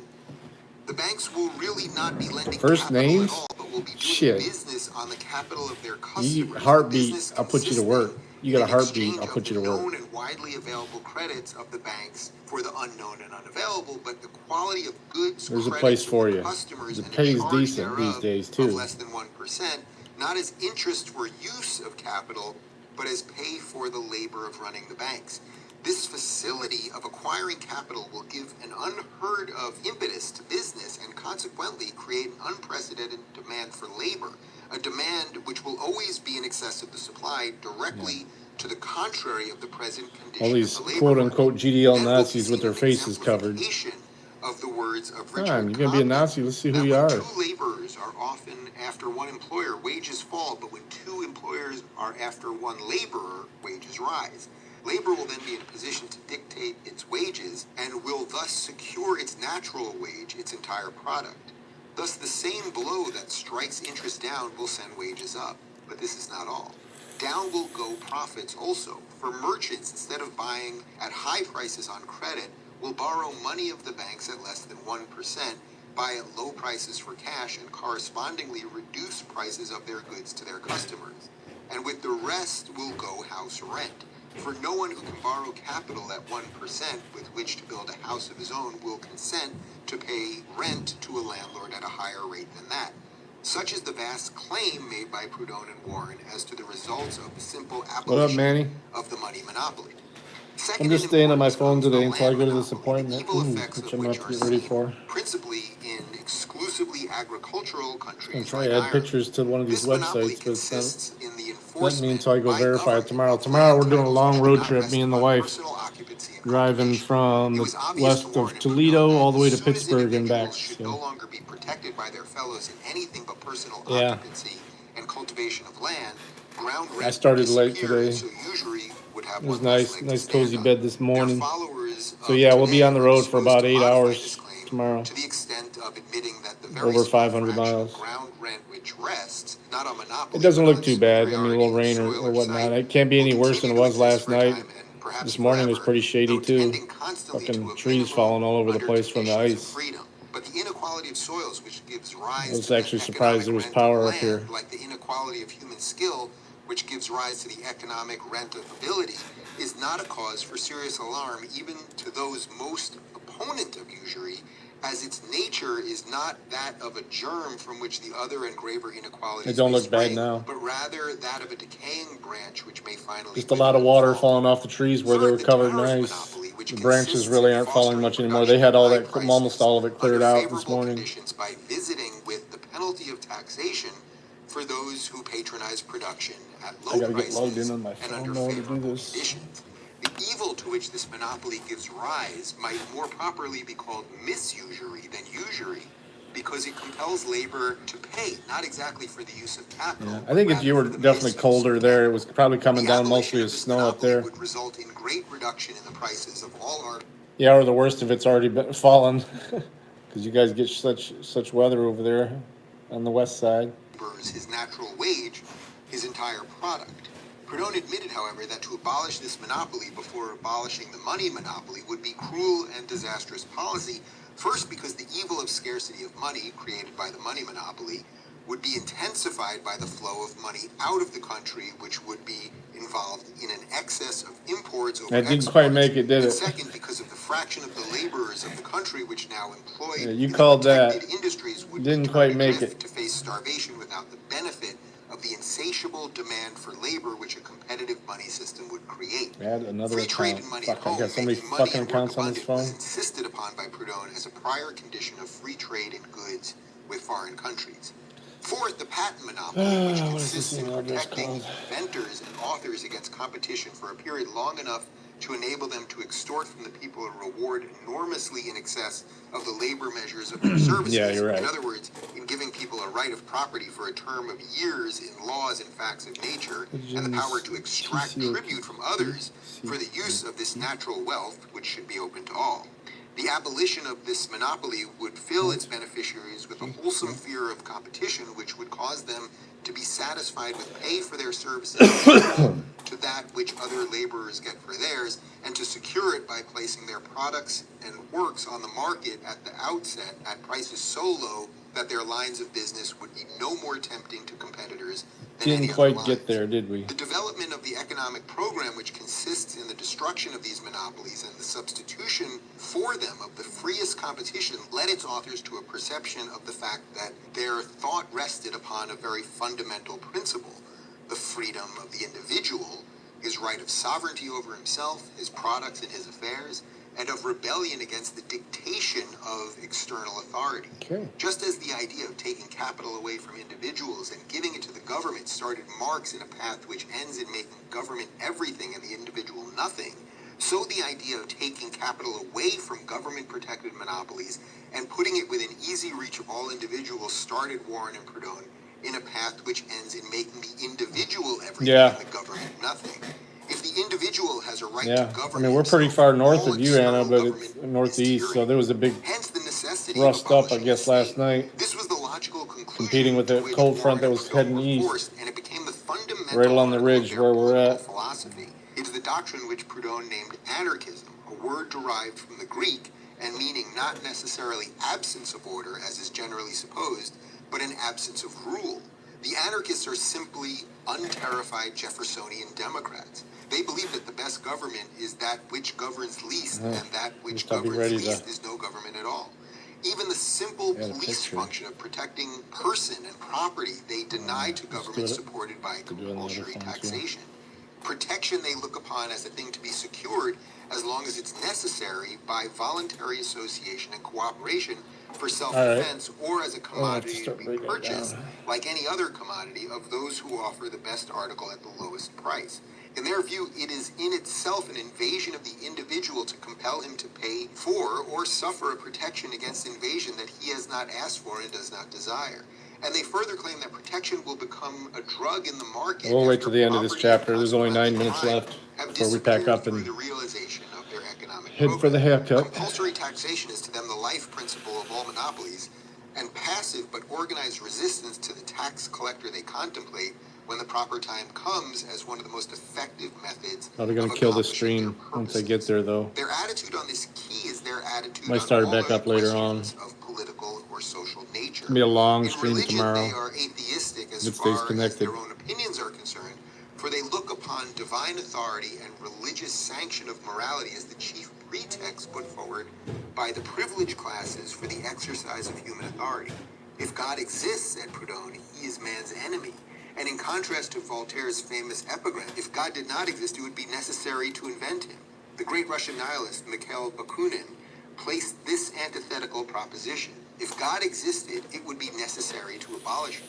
But although viewing the divine hierarchy as a contradiction of anarchy, they do not believe in it. The anarchists nonetheless firmly believe in the liberty to believe in it.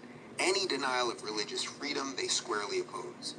Upholding thus the right of every individual to be or select his own priest, they likewise uphold his right to be or select his own doctor. No monopoly in theology, no monopoly in medicine. Competition everywhere and always, spiritual advice and medical advice alike to stand or fall on their own merits. And not only in medicine, but in hygiene must this principle of liberty be followed. The individual may decide for himself not only Yeah, I was what in to and do out to of get there. well, but what to do to keep well. Yeah, you too. No Have external a good power weekend. must dictate to him what he must and must not eat, drink, wear, or do. Nor does the anarchistic scheme furnish any code of morals to be imposed upon the individual. Mind your own business is its only moral law. Interfere with another's business is a crime and the only crime, and as such may properly be resisted.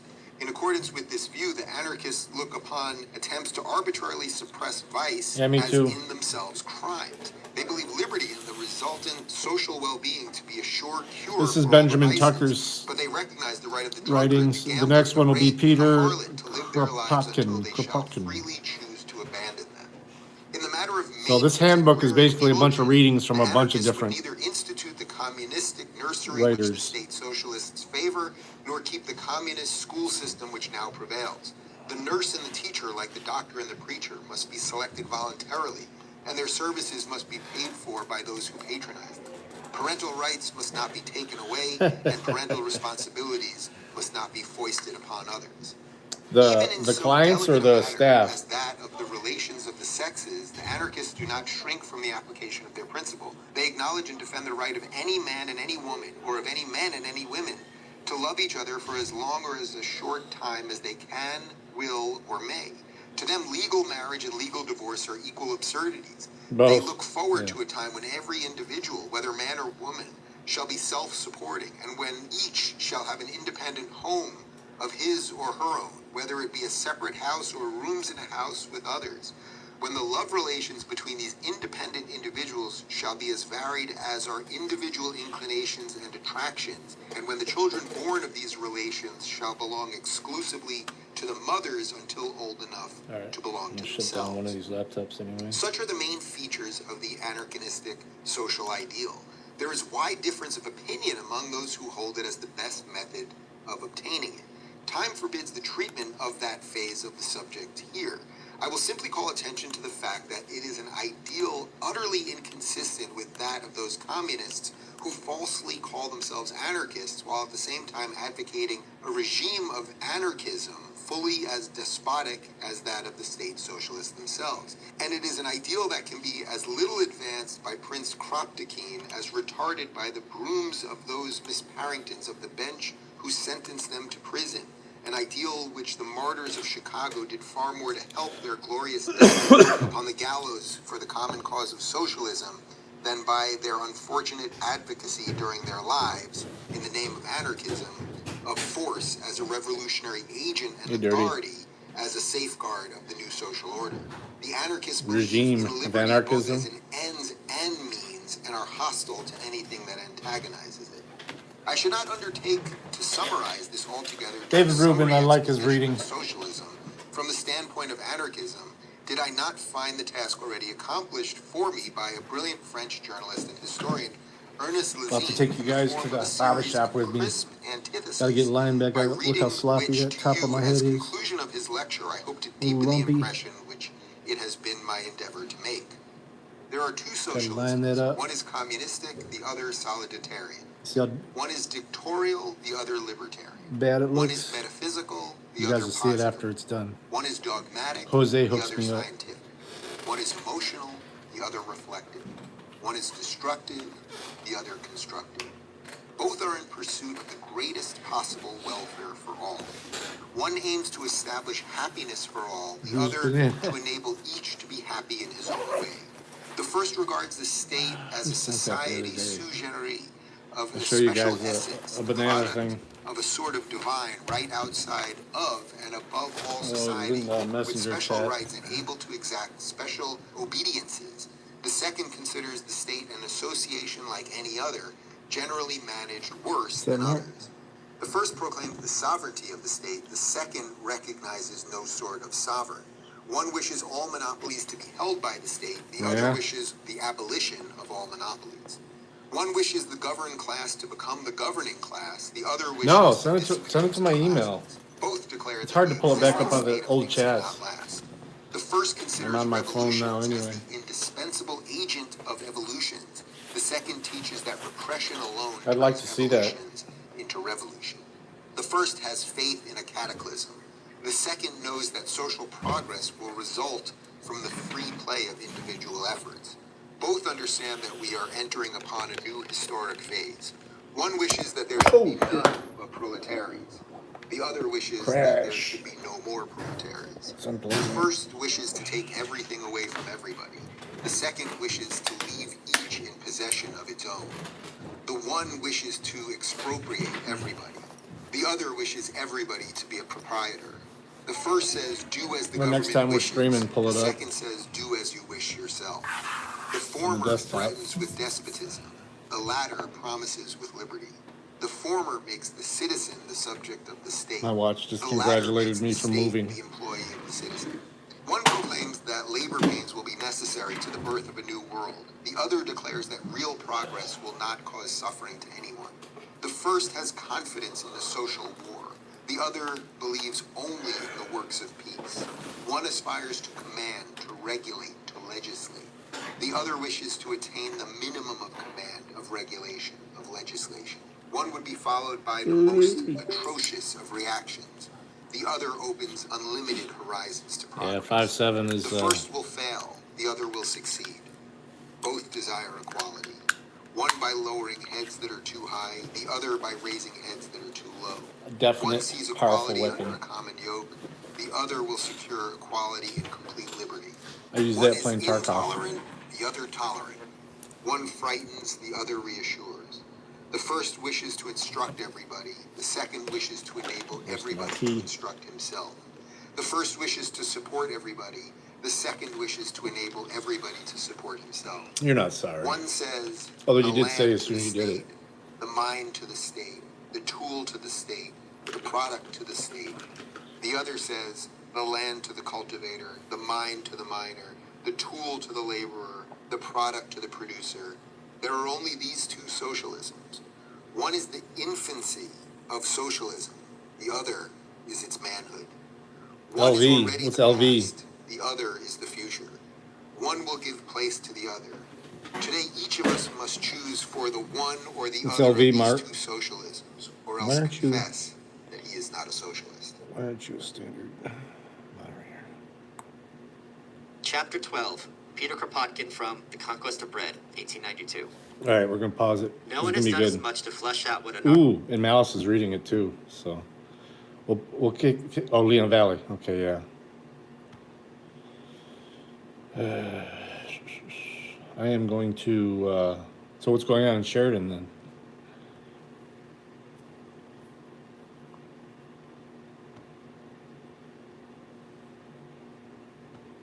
So I am going to turn this back on in the car when we get out there. So hang tight. Switch back over to a regular screen. It doesn't look weird. Yeah, I was thinking Las Vegas. I was like, what? Yeah. That was nuts.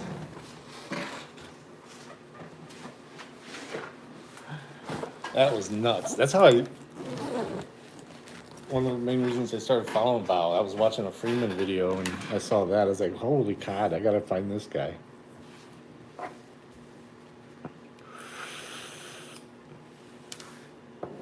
So when I started finding all of Bao's little hidden channels, he's got more that he tells about people than he tells people too. Besides his van channel and.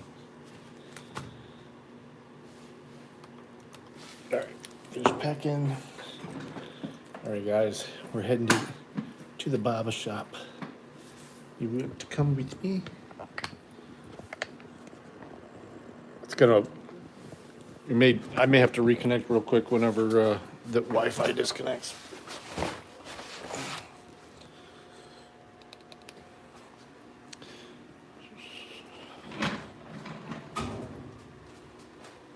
Every government does that, man. Every government. Later, Dirty. If you're heading out. I'm not ending it here.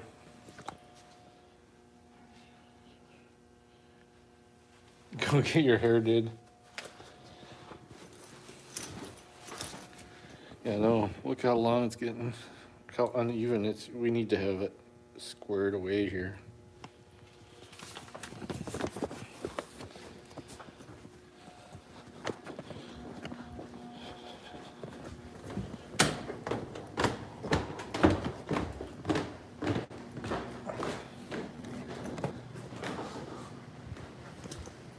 Have a good weekend. See ya.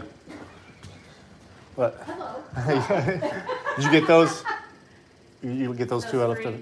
Was there 3? Yeah, okay. the 2 Sanchez's and then the Zach something. Okay. Thank you. You're welcome. In and out. That's how it goes. Oh, wow, it's nice out. It's windy as fuck. Temperature's nice. No more ice in the trees. Nice and sunny out. So pretty.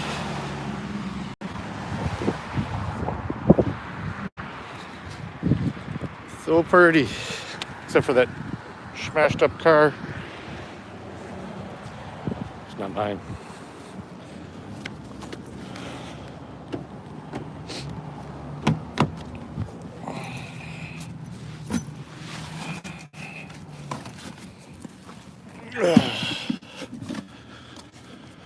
All right.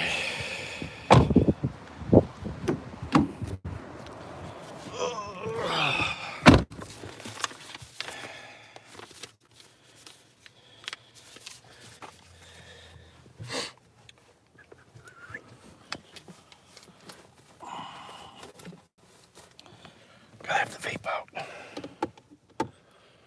All right, let's put you guys back on the mount. So we're heading for the barber shop.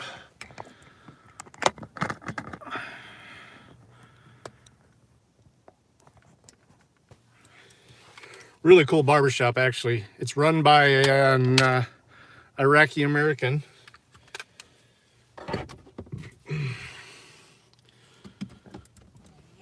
My barber is a Mexican dude.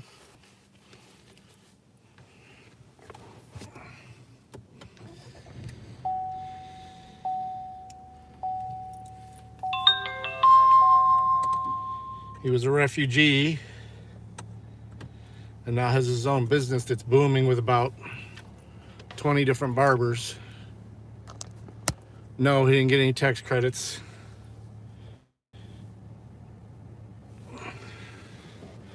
And last year he got his citizenship.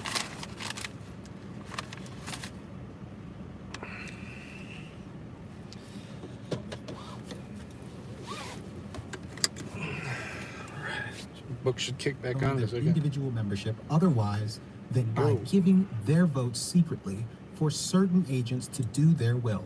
What? But although these men are individually unknown both to each other and to other such usurpers, robbers, and murderers as they let's jump to ever chapter 8. established slavery, or what government except That's fucked one up. We went through about resting on 6 sword, chapters like in the there. one we have now was ever capable of maintaining slavery. And why did these men abolish slavery? Not from any love of liberty in general, not as an act of justice to the black man himself, but only as a war measure. And because they wanted his assistance. Peter Kropotkin and that of his friend. Chapter 12. Peter Kropotkin from The Conquest of Bread, 1892. No one has done as much to flesh out what anarcho-communism would look like in practice as Peter Kropotkin. Kropotkin regarded anarchism as the evolved alternative to the might makes right social Darwinist worldview, and is quoted as saying, "Competition is the law of the jungle, but cooperation is the law of civilization." He envisioned a peaceful society where everyone would work to look how nice it looks outside. where kindness and compassion motivated humanity. Despite claims that he was utterly naive, it is violent human interaction. Kropotkin's The Conquest of Bread remains the text elucidating the ANCOM perspective. And now, Peter Kropotkin, as read by Yeonmi Park. Every society which has abolished private property will be forced, we maintain, to organize itself on the lines of communist anarchy. Anarchy leads to communism, and communism to anarchy, both alike being expressions of the predominant tendency in modern societies, the pursuit of equality. Time was when a peasant family could consider the corn which it grew, or the woolen garments woven in the cottage, as a product of its own toil. But even then, this way of looking at things was not quite correct.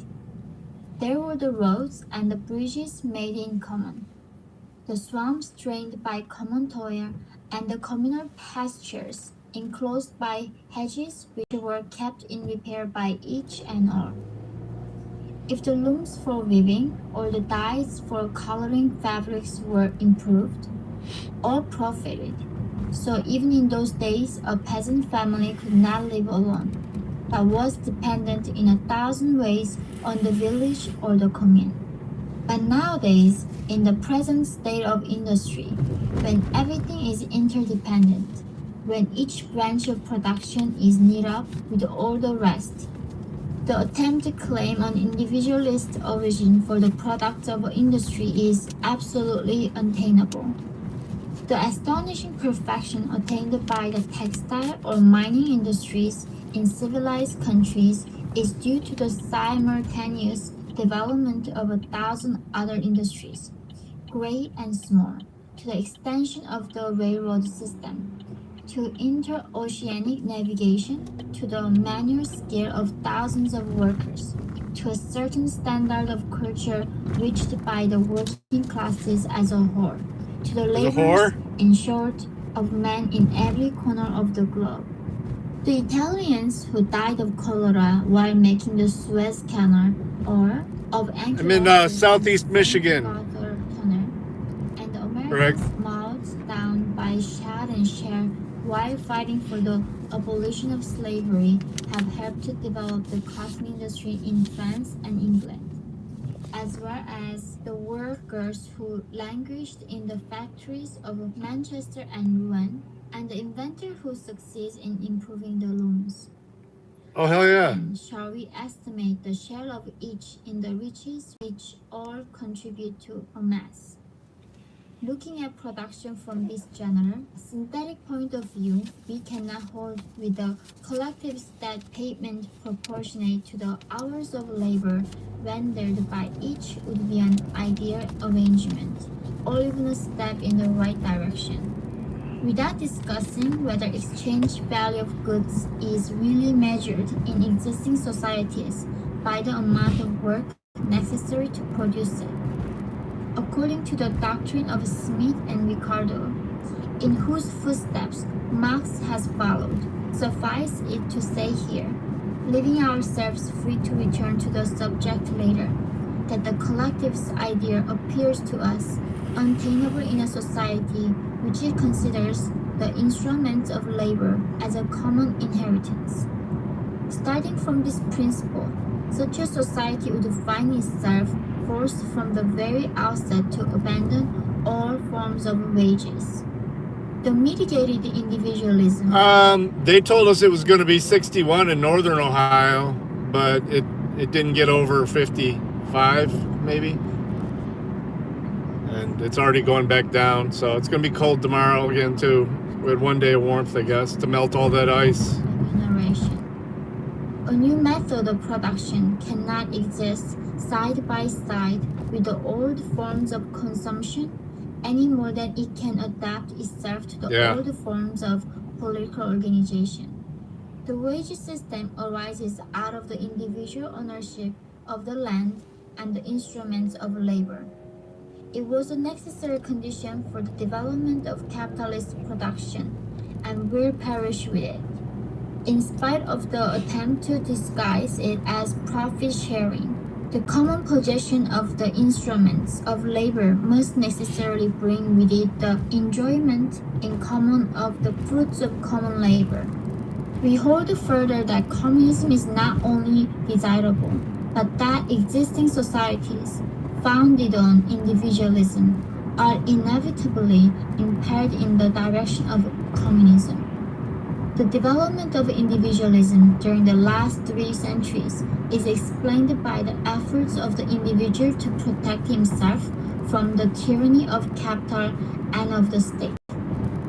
For a time he imagined, and those who expressed his thought for him declared, that he could free himself entirely from the state and from society.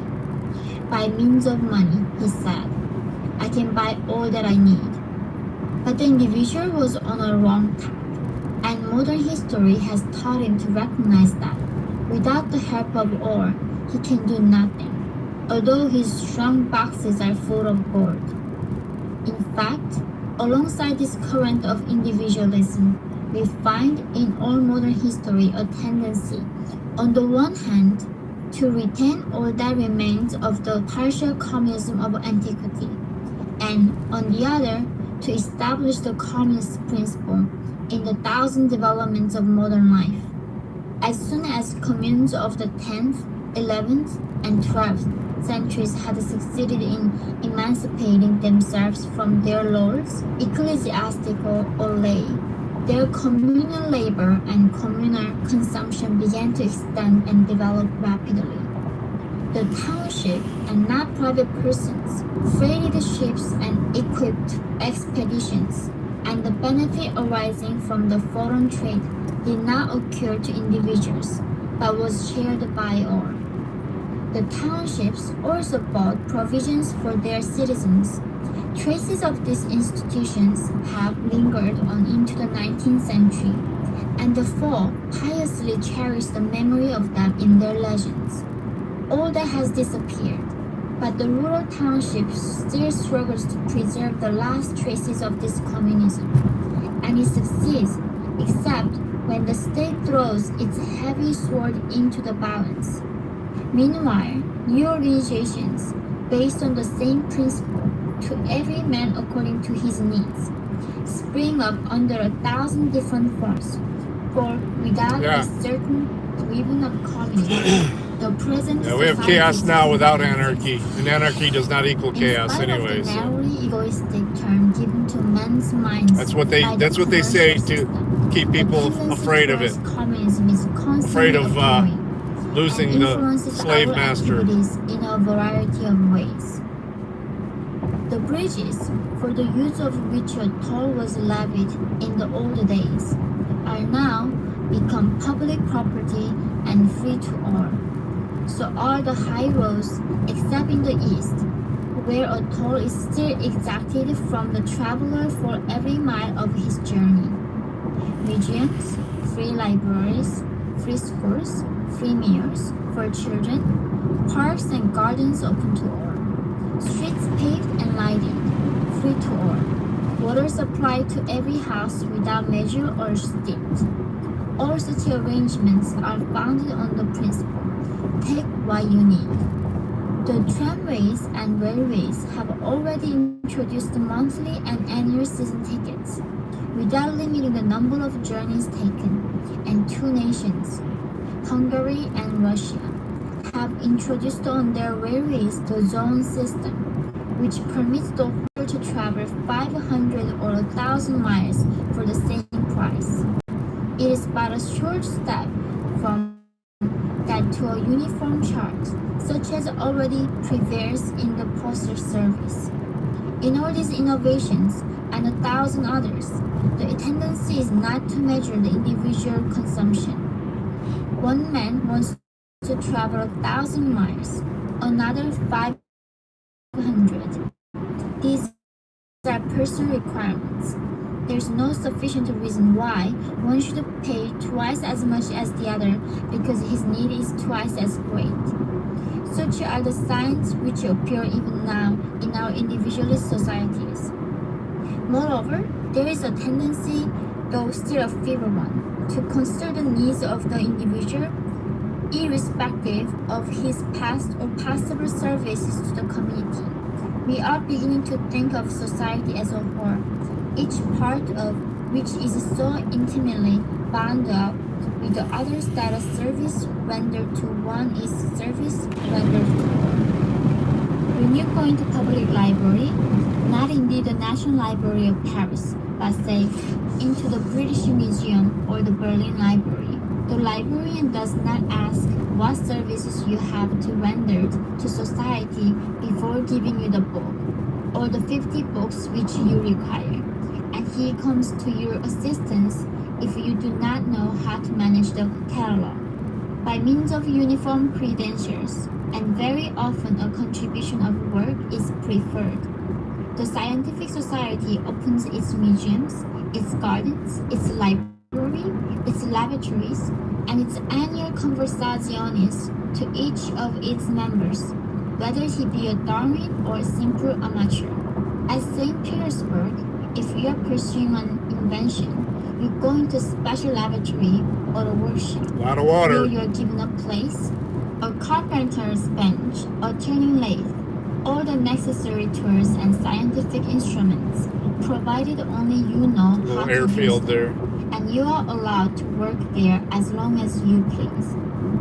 There are the tours. Interest others in your idea. Join with fellow workers skilled in various crafts, or work alone if you prefer it. Invent a flying machine or invent nothing. That is your own affair.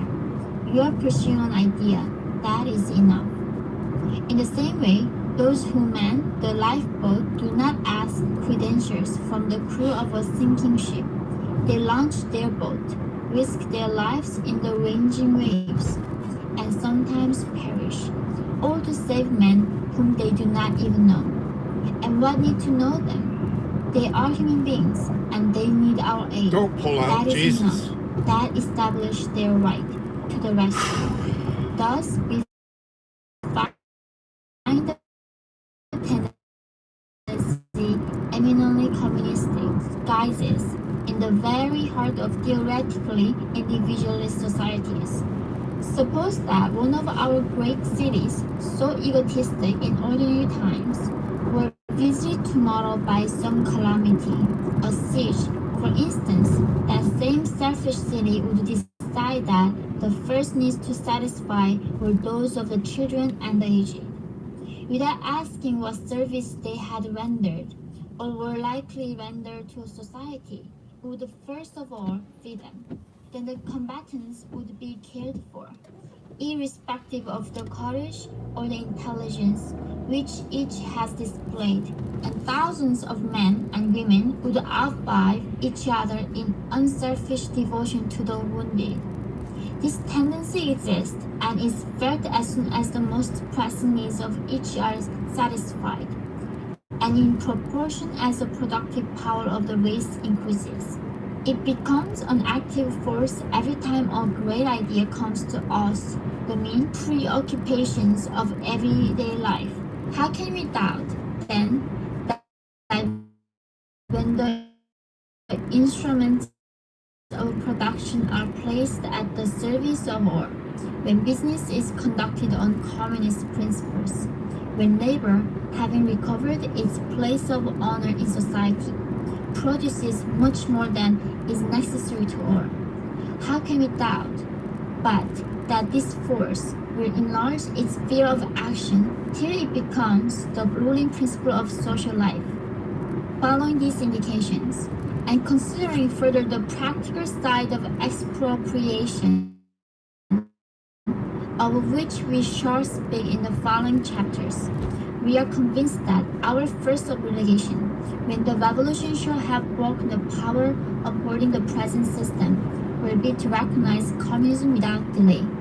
But ours is neither the communists of Fourier and the Phalansterians, nor of the German state socialists. It is anarchist communism, communism without government, the communism of the free. It is the synthesis of the two ideas pursued by humanity throughout the ages, economic and political liberty. In taking anarchy for our idea of political organization, we are only giving expression to another marked tendency of human progress. Whenever European societies have developed up to a certain point, they have shaken off the yoke of authority and substituted a system founded roughly more or less on the principles of individual liberty. And history shows us that these periods of partial or general revolution, when the governments were overthrown, were also periods of sudden progress, both in the economic and the intellectual field.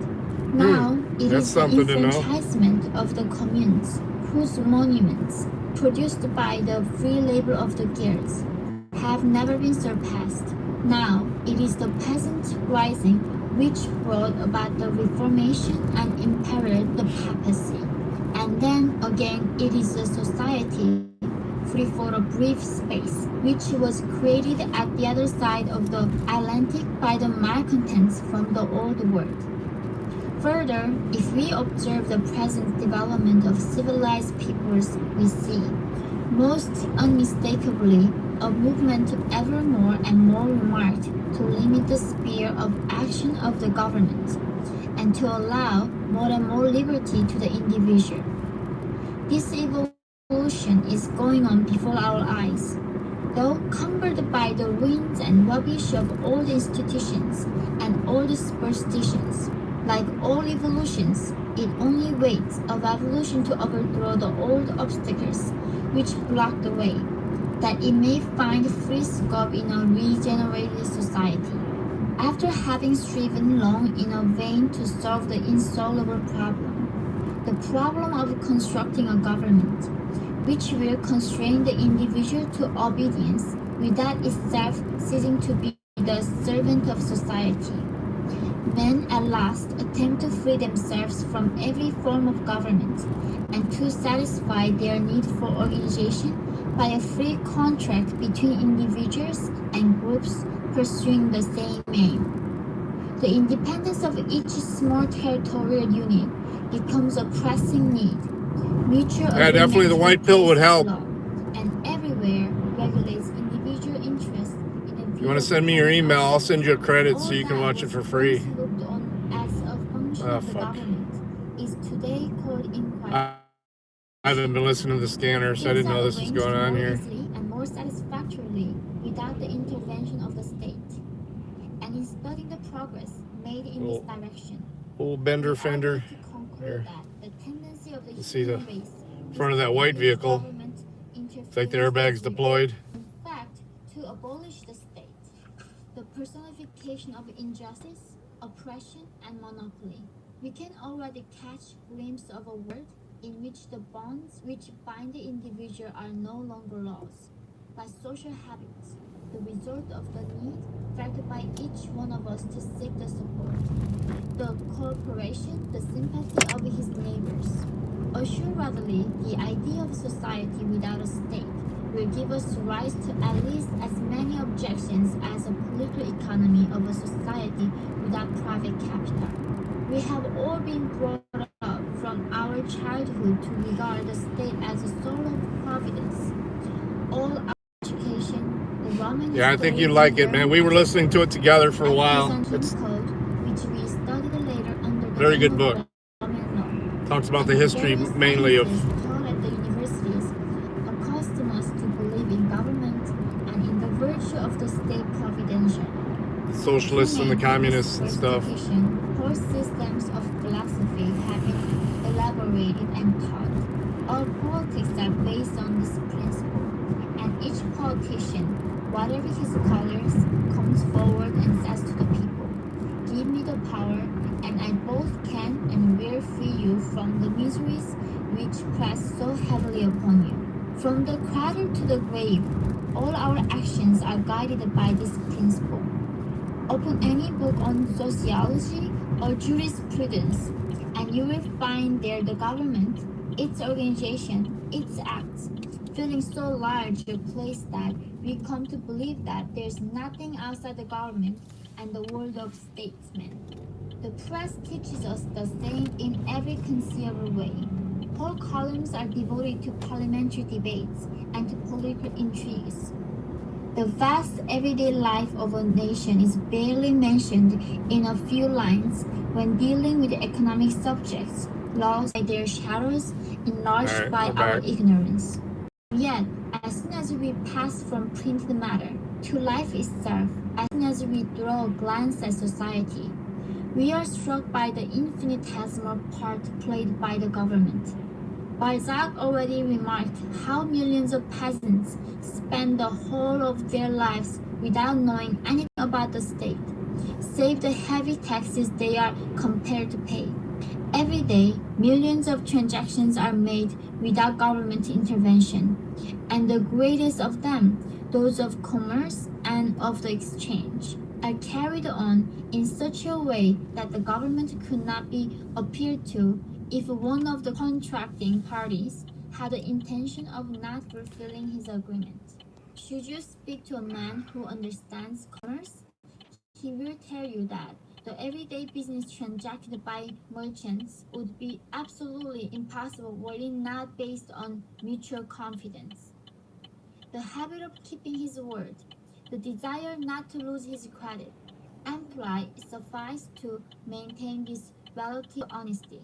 The man who does not feel the slightest remorse when poisoning his customers with noxious drugs, covered with pompous wrappers, thinks he is in honor bound to keep his engagements.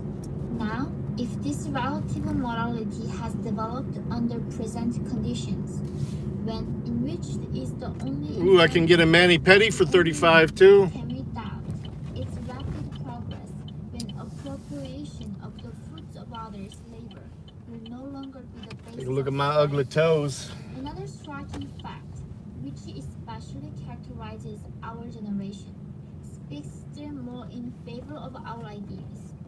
It is a continual extension of the field of enterprise due to private initiative and the prodigious development of free groups of all kinds. True We shall cuts. discuss this more at length in the chapter devoted to free agreement. Suffice it to mention that the facts are so numerous and so customary that they are the essence of the second half of the 19th century, even though political and socialist writers ignore them, always preferring to talk to us about the functions of government. These organizations All right, are infinitely varied. everybody, thanks for hanging out. We will resume the book. We still got a few hours left in it. Rapidly and group themselves with so much ease. They are so We'll resume the book later. Not sure when I'm going to be back. I got some running around to do after this. I may kick it back on. We'll see. One more night at the factory. Apparently some new people coming in tonight. Let me see. Thanks for joining us, Mark. Zero remorse and neuropathy. Yeah, that is true.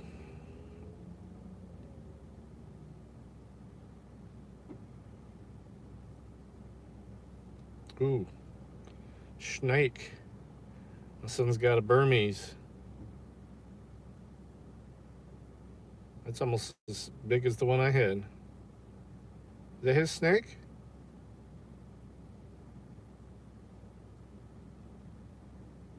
Better lick my nose. Yeah, look at these. Can you see his snake? There's a better picture. It's got that camo jacket on. You can barely see the snake.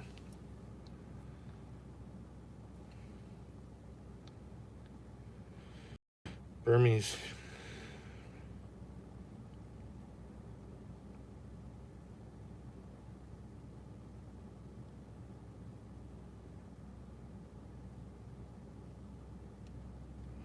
All right, guys. Thanks for hanging out. Like I said, check out for the notification. Turn on the bell. Put it to all. Because after the first one,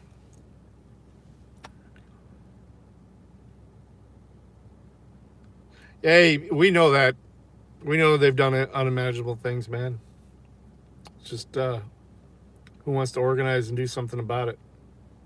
That's the next question. Because something's going to have to be done soon. But we'll be careful with that on YouTube. We'll talk more about that on Rumble and stuff. Peace, everybody. If you want to see my other socials, check out that Linktree link. It's in the description as well. Peace.